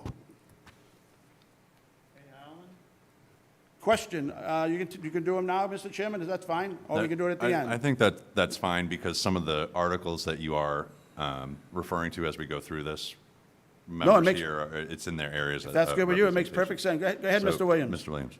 Is there any agreement by the police that they will enforce these 25-mile-an-hour speed limits? Well, as our committee, I didn't specifically ask that question, but I would say yes. I think if their town meeting voted it in, and that's the new speed limit delegated by the select board, I'm sure they'll take the marching orders and enforce it. I wouldn't think there's even a question. But, as a courtesy, I'll ask that question prior to our next meeting. And I'll report that back to you. Brook Road Bridge. This one's a little interesting. We've had a couple. Hold on, I'm sorry. Yeah. was in conversation, so I apologize, Mr. Gillen, but I'm Nope, go definitely right ahead. doing double If I- duty if here. I'm able So to, or- I think Mr. Brewster and Mr. Begley, Mr. Brewster's good, so Mr. Thanks. Begley. Oh, I was on the speed Mr. limit. Bagley, go right ahead, On, sir. on the speed limit one, you mentioned like a personnel, so I was kind of like, what was the delay? Is it like just putting the signs up is the delay right now? Well, initially explained to me, I don't know if anyone else can talk to this. Pat can talk to it. She's on top of this. Do you want to come up here, Pat, or do you want to speak from there? I'll speak from here. Okay? Actually, I took this over from Laurie Downs in Precinct 17. And when I first spoke to James Downey, he said he had to go before the Department of Transportation and submit a plan and get a plan from the selectmen with a policy. They had to determine where they were going to put the signs. And he didn't have the personnel to do that. So I'm encouraged to see that something must be going on if it's expected to be completed by the fall of 2024. Does that answer your question? Okay, before you continue on, Mrs. Pratt has her hand raised Oh, I'm online. sorry, Ms. I'm Pratt, go sorry right about ahead. that. Ms. Pratt, go ahead. So, very quickly, Alan, just back on the Cherry Street reconstruction, if you could have Chelsea just revise the amount of money, it's not 20, it's got an extra zero there. So it was 2.7 million. But if you look at it right now, you know, it looks like 27 million. So if you would just be kind enough to make that correction. That was a good catch. I didn't pick up on that. I never would have approved that. Not that much money in North Plymouth, trust me. Thank you very much. Go ahead, Mr. Costello. All right, here we go. Brook Road, as everyone knows, this one here has been an interesting project. That was originally came before us and was voted down. And then it came back before us. And if our information is correct, that's a $2.2 million, and it looks like that number is correct, project. And they're going to reuse the vast majority of that structure and get that bridge back up and running with some, there's some engineering to be done on it and some water pipes to run over it, but the deck will be replaced. The underpinning of it, the concrete, I think will remain largely intact. So the engineering update on this particular project is the construction began the week of March 4th, 2024, and I didn't go down to check that out, so I thought that was very good news. And the estimated completion is to be determined. So we'll get an update on that on the next report. But I thought that was encouraging for the neighbors that may be, the project is at least moving forward. A couple of questions, Ms. Cavaco, then Mr. Brown? No questions, but I believe it's just about done. I know they. Yes, the deck has been completed, the aprons are completed, they're just finishing up side work. That's even better news. So we'll add that to the spreadsheet, and sounds like maybe another success story. All right, so anything else on Brook Road? The spring special town meeting of 2023 gave us the Bartlett Road Bridge. That was Article 4, B1, and that's for the construction. Article 4 of the 2021 spring special gave us an article where we allocated the money for engineering. So this is like a two-part article. The engineering was complete, the work is complete, and this one's a little bit different. We can read that aloud, I guess. Oh, I didn't turn it back, sorry. There you go. This one has it's a little bit different format, so I can't cheat and get the answers quickly.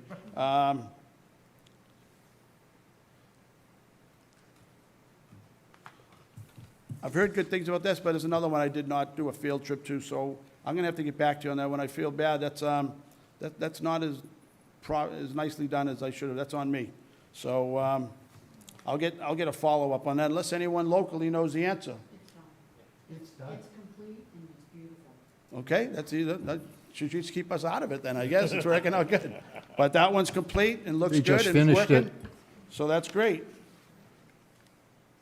The best thing about this is, as a legislative oversight, there's hundreds and hundreds of articles that we approve, or not, maybe not articles, but projects, pieces of equipment. And as a legislative oversight, we've decided to take all of those in and put them into, log them into our spreadsheet. Many of them will fall off very quickly, and it sounds like some of these bigger projects have started to fall off and been complete to our satisfaction. But a project like this, a piece of equipment, we decided sort of to do this as we thought it was sort of a softball. We would find out what the status of the pump-out boat was. And Pat spearheaded this. Would you like to speak to this one? Yes, I would, and I spoke to Chad Hunter, and I believe he was quite proud of this. They acquired the boat sooner, and I forgot the reason, but everything was back-ordered, but something happened, and they were able to get it sooner. And they did the lettering was done in-house, so they saved the town time and money, and it's now in operation. So And again, that another was- one that could be closed out and in a very positive column. That's excellent.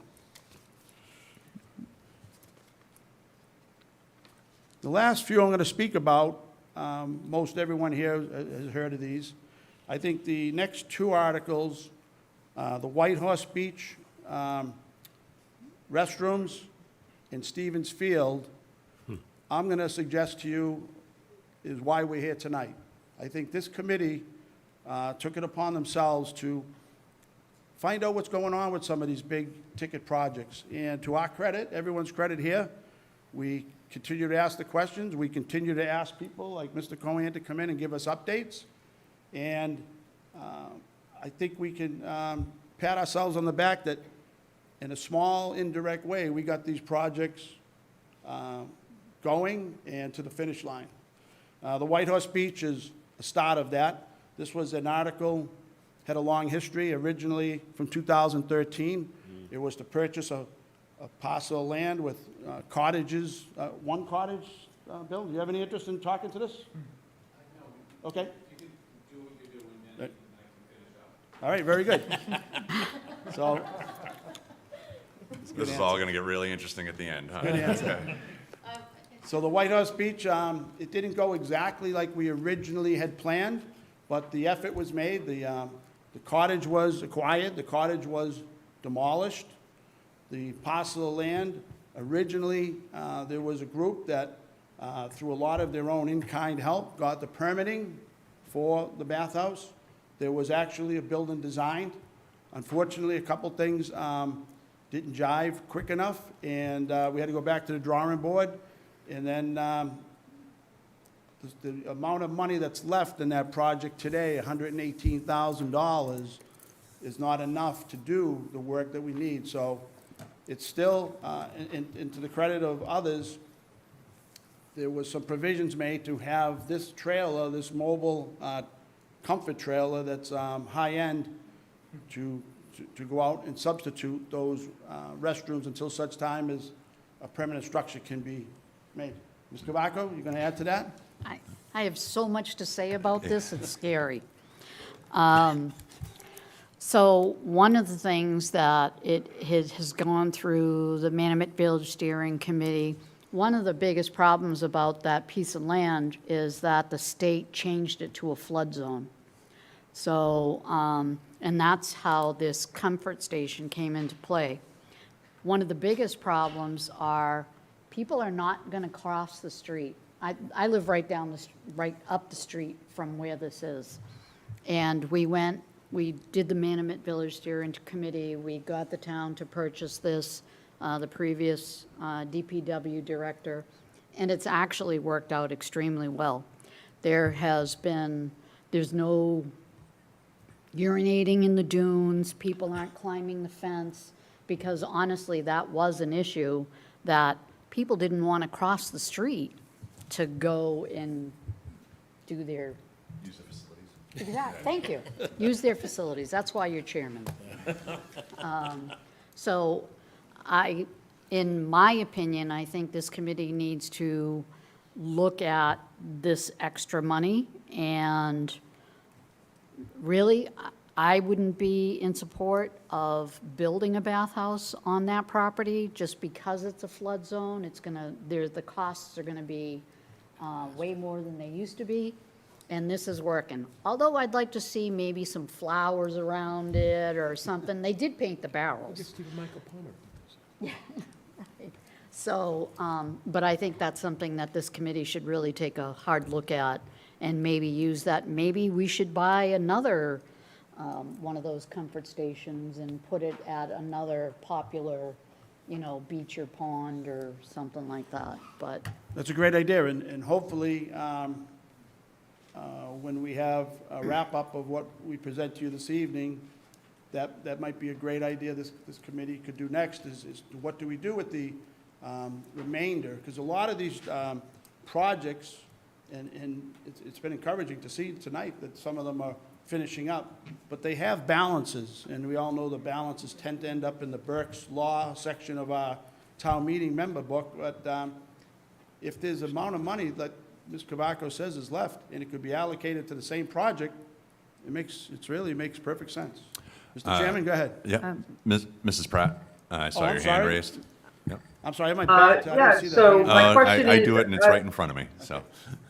Are those comfort stations actually owned by the town of Plymouth, or are they rented or leased? Owned. They're owned. So, The one that's presently there, I'm being told, is owned. And was that a $50,000? 56, I think. Okay. So with the money left, it would be possible to certainly get another one, or maybe two. Can I, but- the money Sure. left is CPC money. Oh, okay, so we go back, okay. That's Yeah. okay, we'll spend. Is that all right, So- Ms. Pratt? Is she saying it was 56,000, and we do own the present one? and we have a maintenance schedule, the town takes care of cleaning, et cetera, is that how it works? Yes. Yes, being told yes. Thank you. Well, it's contracted. The cleaning services are contracted, but I believe the pump out was town, but it's now contracted? Okay. Okay. So just a follow-up, Matt, Sure, Mr. sure, Tavares, Mr. if I could. So the contracted services are coming out of CPC money, or is it being incurred by the town? I'm going to suggest by the town. I think the CPC has no longer have any involvement in, to run it. I can't They imagine don't, operations. I don't think we can use CPC to maintain any No. No, properties C- anyway. Yeah, All yeah, right. that's what okay, thank you. Ms. Adelman, who's on your committee, I think has something Oh, to go add right to ahead, this. Pat. Yeah. Missing is the picture of the lot that was bought with CPC money, and it is not being used for what it was purposed for. It's being used as storage. It's in the care and custody of the Conservation Committee, and I just question, what are we going to do with that lot? It shouldn't be used as storage if it's CPC property, or it was acquired with CPC money. All right, we'll, if the committee would like, we'll take that up at our next meeting and give an update on that. It's a valid question.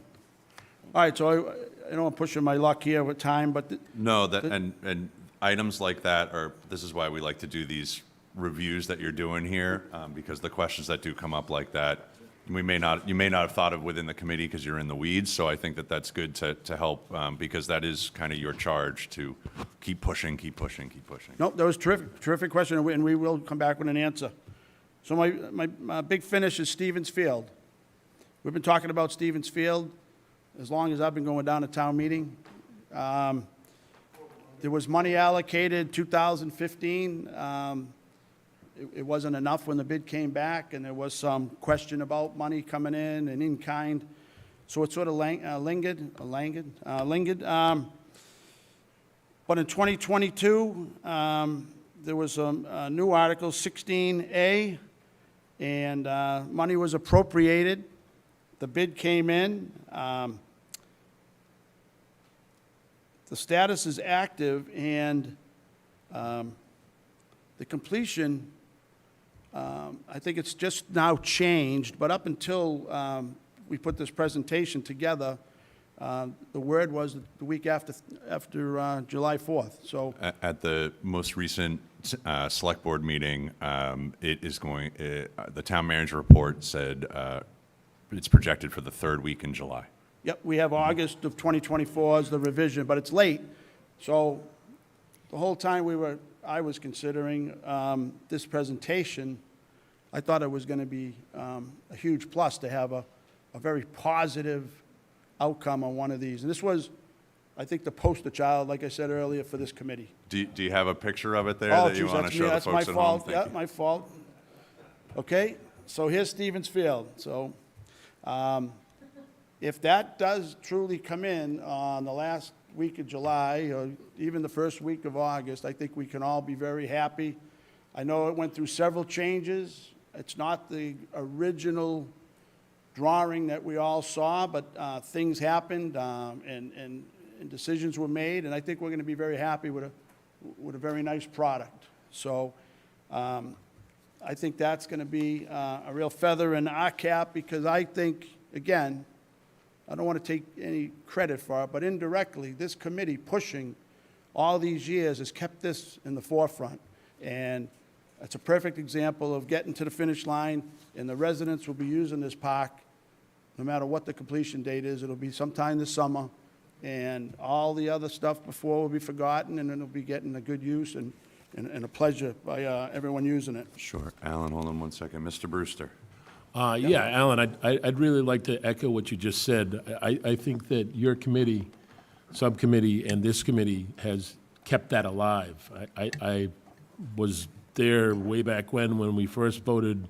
I think my father was there when it was still voted, but I think that that's a prime example of what your committee and this committee should be doing, is keeping those things active, saying, hey, where are we on this, and what are we doing? And I just appreciate what your subcommittee has done, and especially on Stevens Field. Thank you.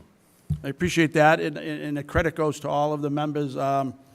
Everyone comes there with, a little different experience, a little different perspective around town, so it really works good as a committee, because I think we're covering all the bases.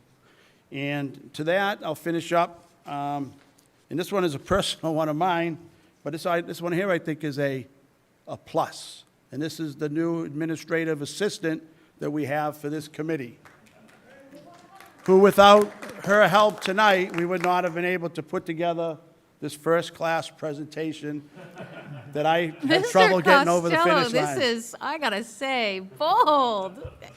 But- You've come a long way here. Congratulations. And I don't have to remind many of you, but I was probably in a small group that was against an administrative assistant.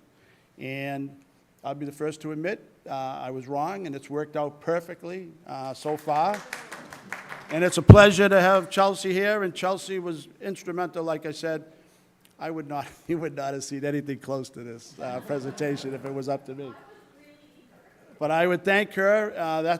That was a 2023. So this is current. This is a very new article that we passed barely 6-8 months ago, and we already are seeing it's already paying dividends. So I think everyone should be proud and happy about that. And I thank her again immensely for the help today. Is there any further questions? Yeah, Mr. Weber. Mr. Weber, go ahead, sir. Through you, Mr. Chair, I have a question on Mr. Costello's presentation of Article 9G, 2023 Fall Annual Town Meeting. I'd like a little explanation as to the words that are written here, that structures were removed and debris was coated with a sealant to prevent lead leaking.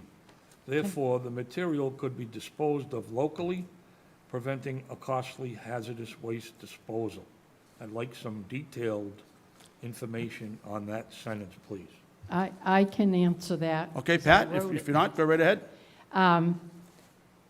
As you know, the cabins had lead leaking.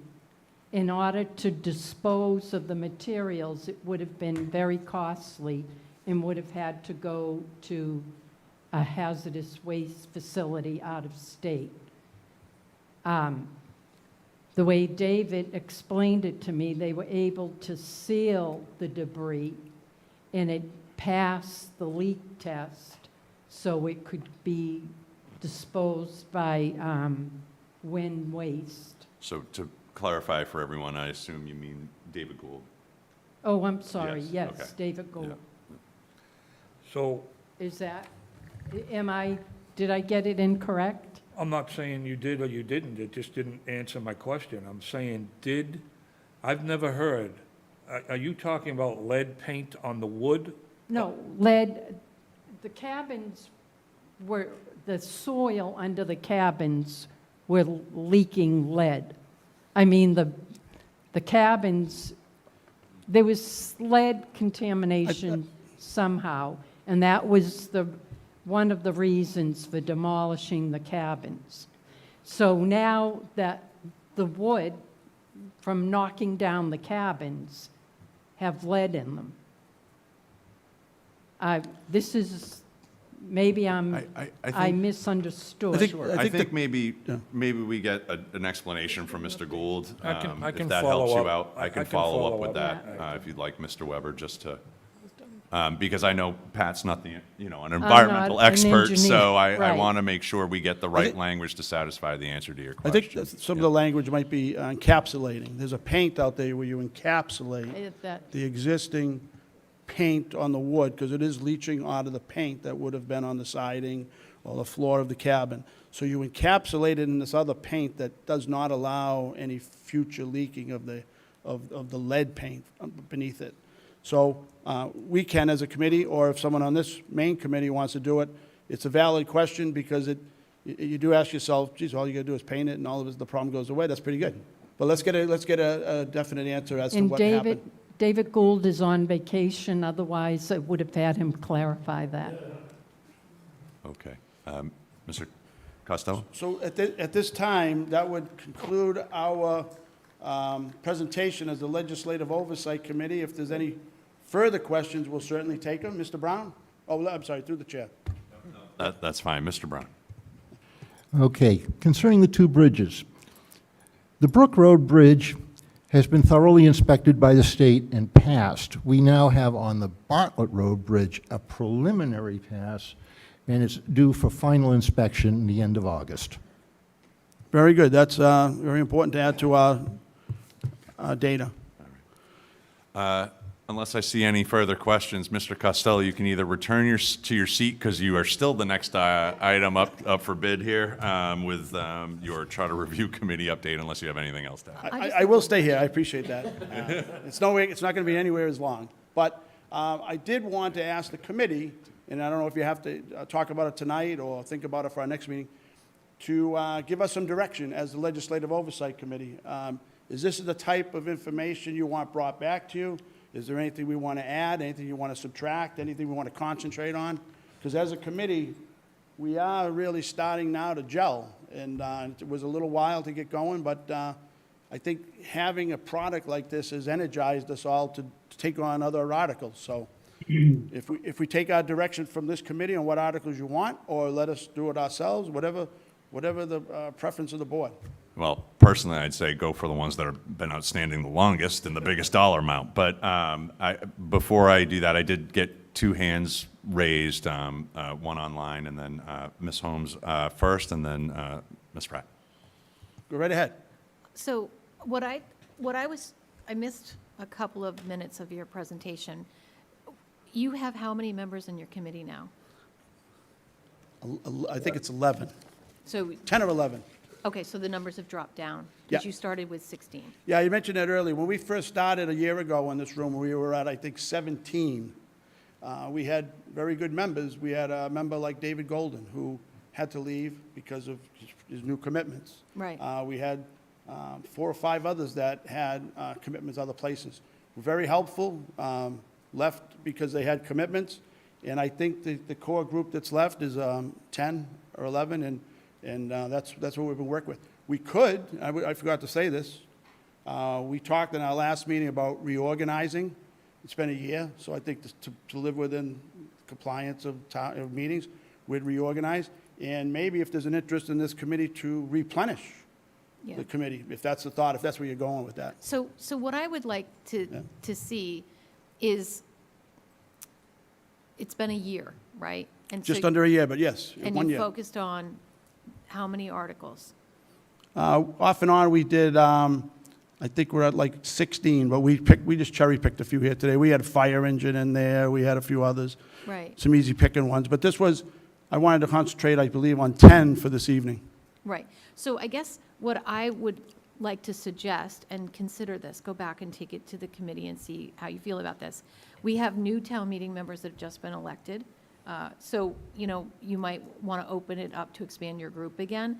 And the reason why I say that is because the mammoth effort that is required in order to do this and to do it well, I think the more bodies that you can get that are qualified, that you can delegate to give them articles to do this research, and now knowing that you've set this precedent where you now know you're coming before us as the chair, maybe it'll be someone else in the future, who knows? But I think it would be of great value if you had, and I don't know how you're running it, so forgive me, but there's at least 60, 70 articles that are big money that probably haven't been completed yet, right? Without a doubt, you're exactly right. And so that's a large number. And so in order to help you, I think you need more people. And so if you could get back up to your 16 members with the expectation that you're delegating to them and giving them very clear objectives to what they're supposed to do, and when they report back to you, that they can help you pull this information together in advance, and maybe you come in before us more often so that we can see some of the progress throughout the year. And I'll help you with that, whatever if you want assistance, I'll gladly offer my assistance, whatever it's worth.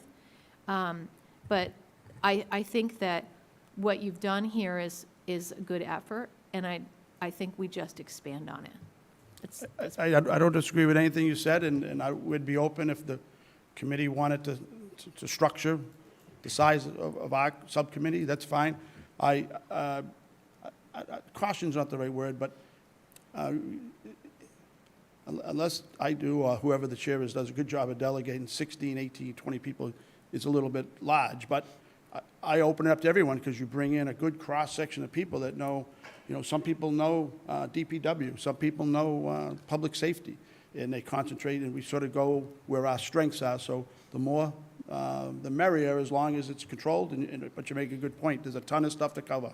Yeah, it really is. And then Yeah. the other suggestion that I have is that you take the articles of the last, I don't know, you pick the years, like maybe it's the last 2 or 3 years with the largest dollar amounts, and delegate them to your group to say, you're going to go chase this, and here are the critical things that we need to know. So that would be my suggestion. Very good. We'll take that to our next meeting. I've got Pat? Miss Pratt next, and then Pat. I have an answer Oh. for Dale.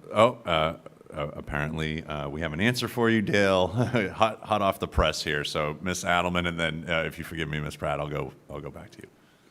All right, am I going, or is? You are. Okay. We hope to use the sealant on the buildings to pass TCLP testing, and we'll do that work in March, and then it can be sent to a regular landfill. If it were to fail TCLP, then it is considered hazardous waste and needs to go to a hazardous waste site like Turnkey, New Hampshire. If it passes TCLP, it would go to Wind Waste Innovations in Taunton for disposal. And we already have an account with Wind Waste, so there would be no tipping fees. Does that answer your question? Well, I think we still need to have David in here at some point, but Mr. Weber, It conflicts with the document that I found Yeah. in front of me So- tonight, so. I think we stick with where we were going before, which was getting David in here. We'll reach out to him after he's vacation. Ms. Pratt? So, first, Mr. Costello and the committee did an exemplary job of really bringing forth or creating some formality to the legislative oversight reports. I think that, working with that committee, I think we need to raise the formality a bit, decide exactly how we want that template to look. Because I think the ultimate goal should be that we as a committee approve the reports that are provided and then create a mechanism for distributing them to other town meeting members. The goal should be to communicate this information to the entire legislative body. So, I applaud Mr. Costello and the rest of the oversight team. I think they did a great job. But, ultimately, let's all decide on what the template should look like, what type of information people should pursue. And then as the COPC, create a mechanism for approving that reports and ultimate distribution to town meeting members and the like. So that would be my input and suggestion for the future evolution of that type of information. Ms. Cavaco? Mrs. Cavaco, excuse me. That's all right. I've been called worse. One of the points that the chairman had brought up earlier is that we should really go on what the oldest articles that we have out there. And I don't want to be on another committee, but if I can provide any information, I'm happy to do so for you. But I think once we start with the oldest ones and we can come to a resolution on those, sometimes they may have something to do with some of the newer ones, so it might help out a little bit more. But I think the ones that we have that seem to be languished should be the top priority. No, that's a good point. We discussed that for several meetings at the beginning, and we opted to sort of have a mixture. We wanted to get some of the old high-profile ones that we all have talked about over the years. But we also wanted not to let the new stuff get away from us and become old. We wanted to incorporate some new stuff right away, so we would sort of cut our teeth on some less difficult ones, we hoped. We knew the White Horse Beach and Stevens Field. Those were not going to be easy, quick fixes. Now, we've been very fortunate in a short time they have, so it's great. So now we can concentrate on others. But the other point you made is huge, and anyone that would be interested in the group, it's so important to have someone with institutional knowledge that's been around a while to maybe let us know the history of these older articles and foster some learning and education to new members. Because, you can go through that book and, your eyes are crossed when you try to go back to a 2015 town meeting book and see what we have hanging out there. But someone that comes to the meeting that knows that and says, hey, there was a project that, I don't remember if it ever got finished, but here's what happened, and we're already ahead of the game. So institutional knowledge is huge. So yeah, we'd be open to all of those. And like I said, we made the effort on our last meeting to have a reorganization next time and talk about all these things so we can build on what we have, because we certainly don't want to have it be one and done. We want to be back here. And to Ms. Holmes' point, we don't want to do it yearly, maybe quarterly, however often the committee would like to hear from us. Sure. Because now that we have a template and we have some knowledge under our belt, we can put a lot of these in a box or a template and bring them in and do them more often. Sure, no, and I think more frequency, the more it's discussed, the more the pressure stays on. So I appreciate that. I applaud your committee, and I thank you for the presentation tonight. I think we learned a lot. We saw where we're at, and I look forward to more of them. And we can have a discussion about how we want to work Thank on you. making On up behalf our of the committee, we thank you for your time tonight. Thank you. All right, thank you. So now I'll switch guess what? gears for the Charter Commission. Is that Yeah, what the Charter Committee? I'm moving you along here, looking at the hour. So you're now on to Charter Review Committee update in 30 seconds or less. No, Can sum this up pretty quickly. We feel as a committee we have one, maybe 2 meetings left to finalize our document. We're very close. We're happy with the document as it reads.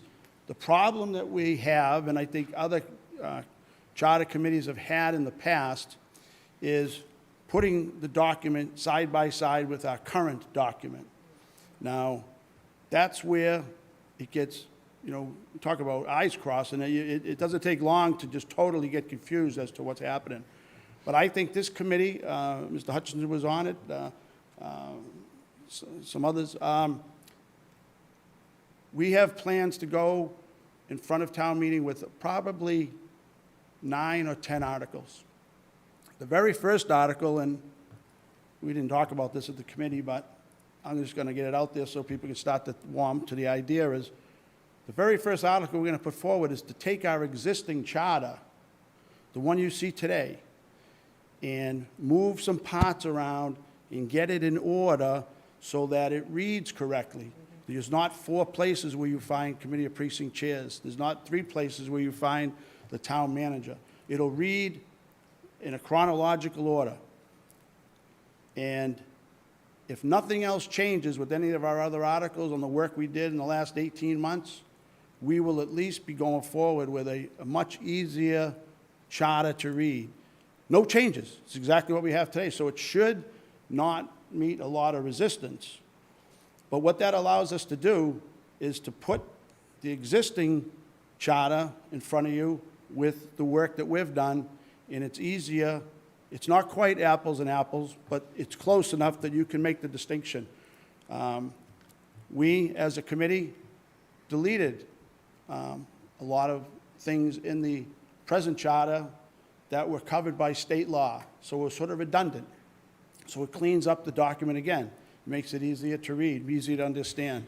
We made some changes, grammatical, like everybody does, and if somebody were to look at it tomorrow, there's probably some grammatical things we missed, but we went through and we covered a lot of that. So that should be non-confrontational, and that article should pass pretty. And then we were going to do it where we have each chapter would be an article. So we talk about, number one, the grammatic changes. We talk about the omissions. We talk about the things we change so that we can keep building. And if someone wants to discuss anything that comes up as controversial or something you want more information on, it doesn't throw out all of the work that precedes it. So we can sort of pick and choose, divide. We've all divided questions. Someone might see something in Chapter 3 that they don't care for. Well, we'll divide it. But we don't throw out the whole work of the committee to get us there. I think at the end of the day, the document I read now that the committee put their work in on is actually a very good document. I would, I know I could be difficult, but I would vote for the thing tomorrow. No. You know what I mean? It's that good of a document, and I think if we can convey that to everyone, I think everyone will see that as well. So. Throw them. Well, we're close, but so my answer to you is we have next week, we're meeting Tuesday evening, and we're down to some final edits, and not so much edits, some edits, but numbering, how things will appear. There's a certain way it appears now, and we've liked it, but at the last minute, there's some questions on it, and we feel we have enough time to go back and make some changes if changes need to be made.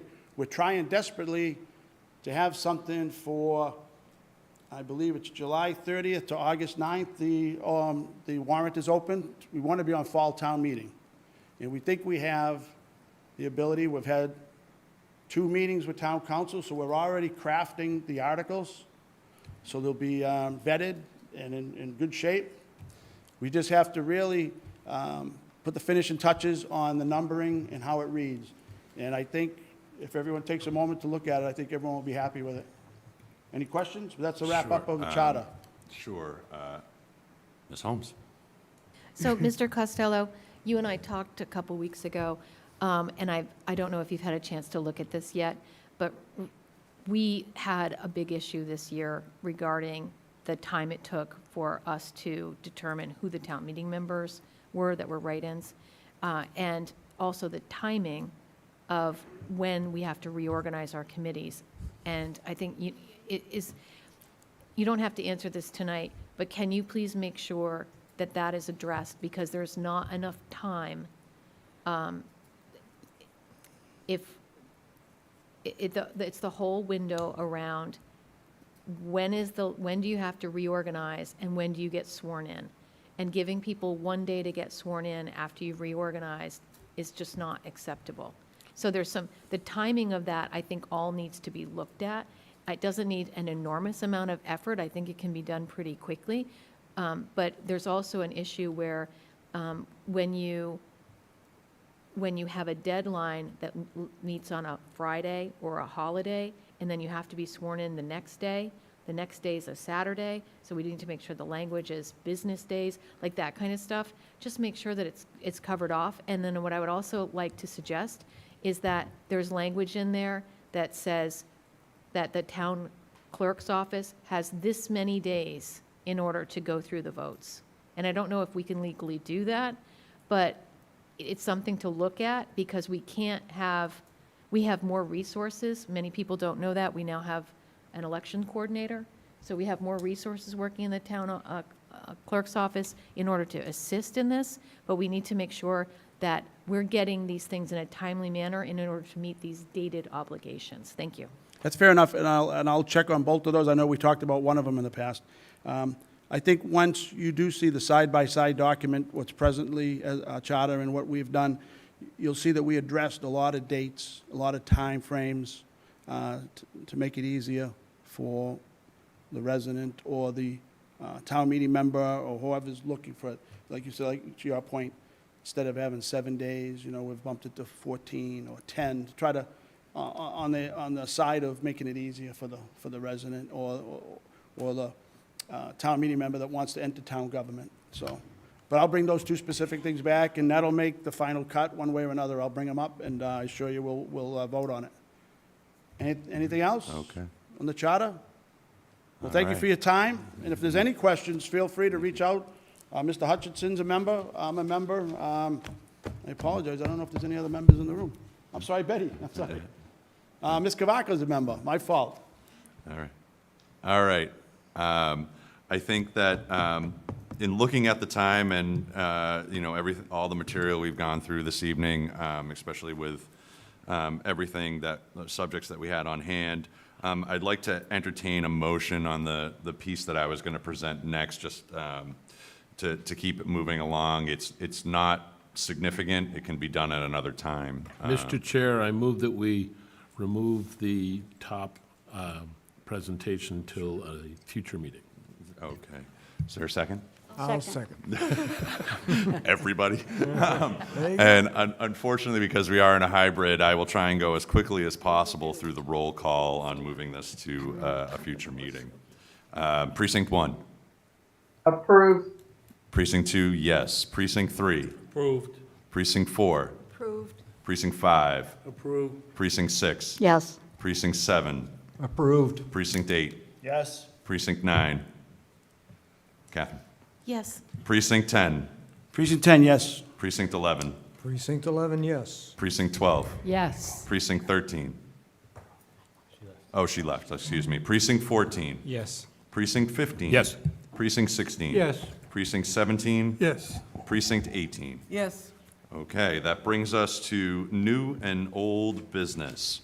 Does anyone have anything new that they would like to bring up this evening? I see a couple of hands. I saw Ms. Cavacco, and then I'll go with Mr. Williams, and I don't see anyone online at the moment, so please go ahead, Mrs. Cavacco. Just two quick things.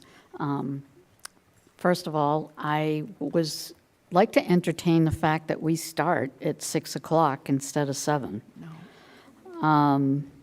I think most of our town meetings do start now at 6 o'clock. I think 7 o'clock it's already 9:10, and we do still have some business. So I would like to make that motion to start our meetings at 6 p.m. We're in new and old business, so I could make this an agenda item. Okay. Because I don't believe we can vote on a motion within Okay. new and old business. So I could make that an agenda item. Unfortunately, that does nothing for the next meeting. Next one, right, that's okay. But I could make that an agenda item, and we can discuss that. Okay, and the second thing, and I know I'm new here, but I keep hearing about how this committee wants to become relevant, or more relevant. So I'd like to find out what that's all about. I mean, is there something that the committee feels that they need to be more relevant? Is there a plan to become more relevant? But I'm sure that could be an agenda item as well. Okay? Mr. Williams? Yes, over the last several years, there's been a lack of a body that will go out and enforce our bylaws. And that's come to a head a couple of times, and a lot of the responsibility of this went to Conservation Commission. These are volunteers, they're not paid township employees, town employees. And specifically, I'm thinking about the removal of sand, and I'm thinking about the removal of trees in a environmentally sensitive area. There is really nobody who's taken responsibility. David Gould's group used to be that, but his people who are the harbor police and various have been removed from this department and sent to the police.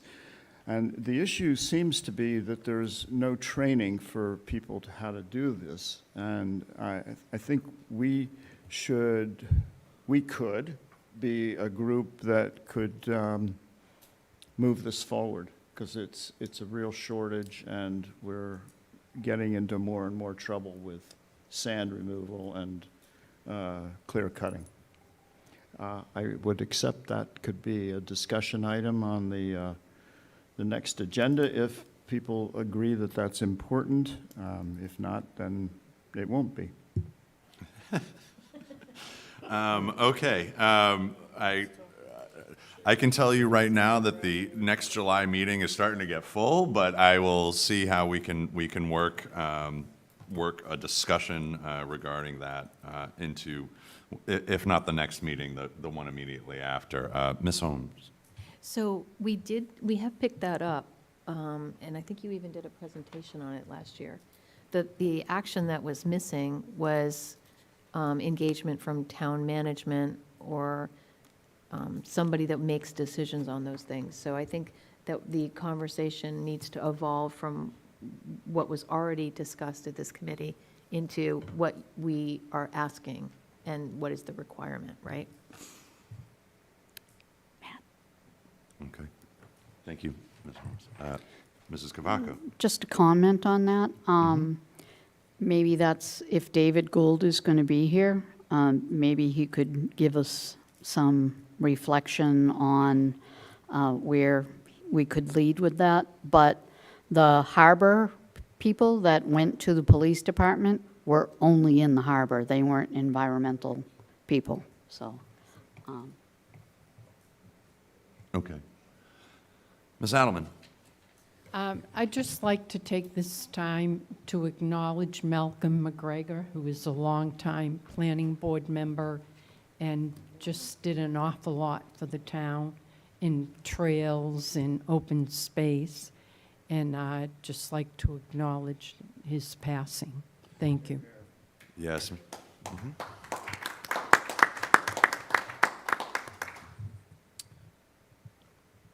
I went the wrong way on the microphone. Anyone else under new and old business? At this point, we are on to public comment. I don't see anyone online. Is there anyone in the room that would like to speak under public comment? Al's shaking his head no. So at this point, I'll accept a motion to adjourn. Motion to. All right. Second. All right. And I don't need to call the roll on that, as we're well after time. So thank you all, and thank you for watching at home.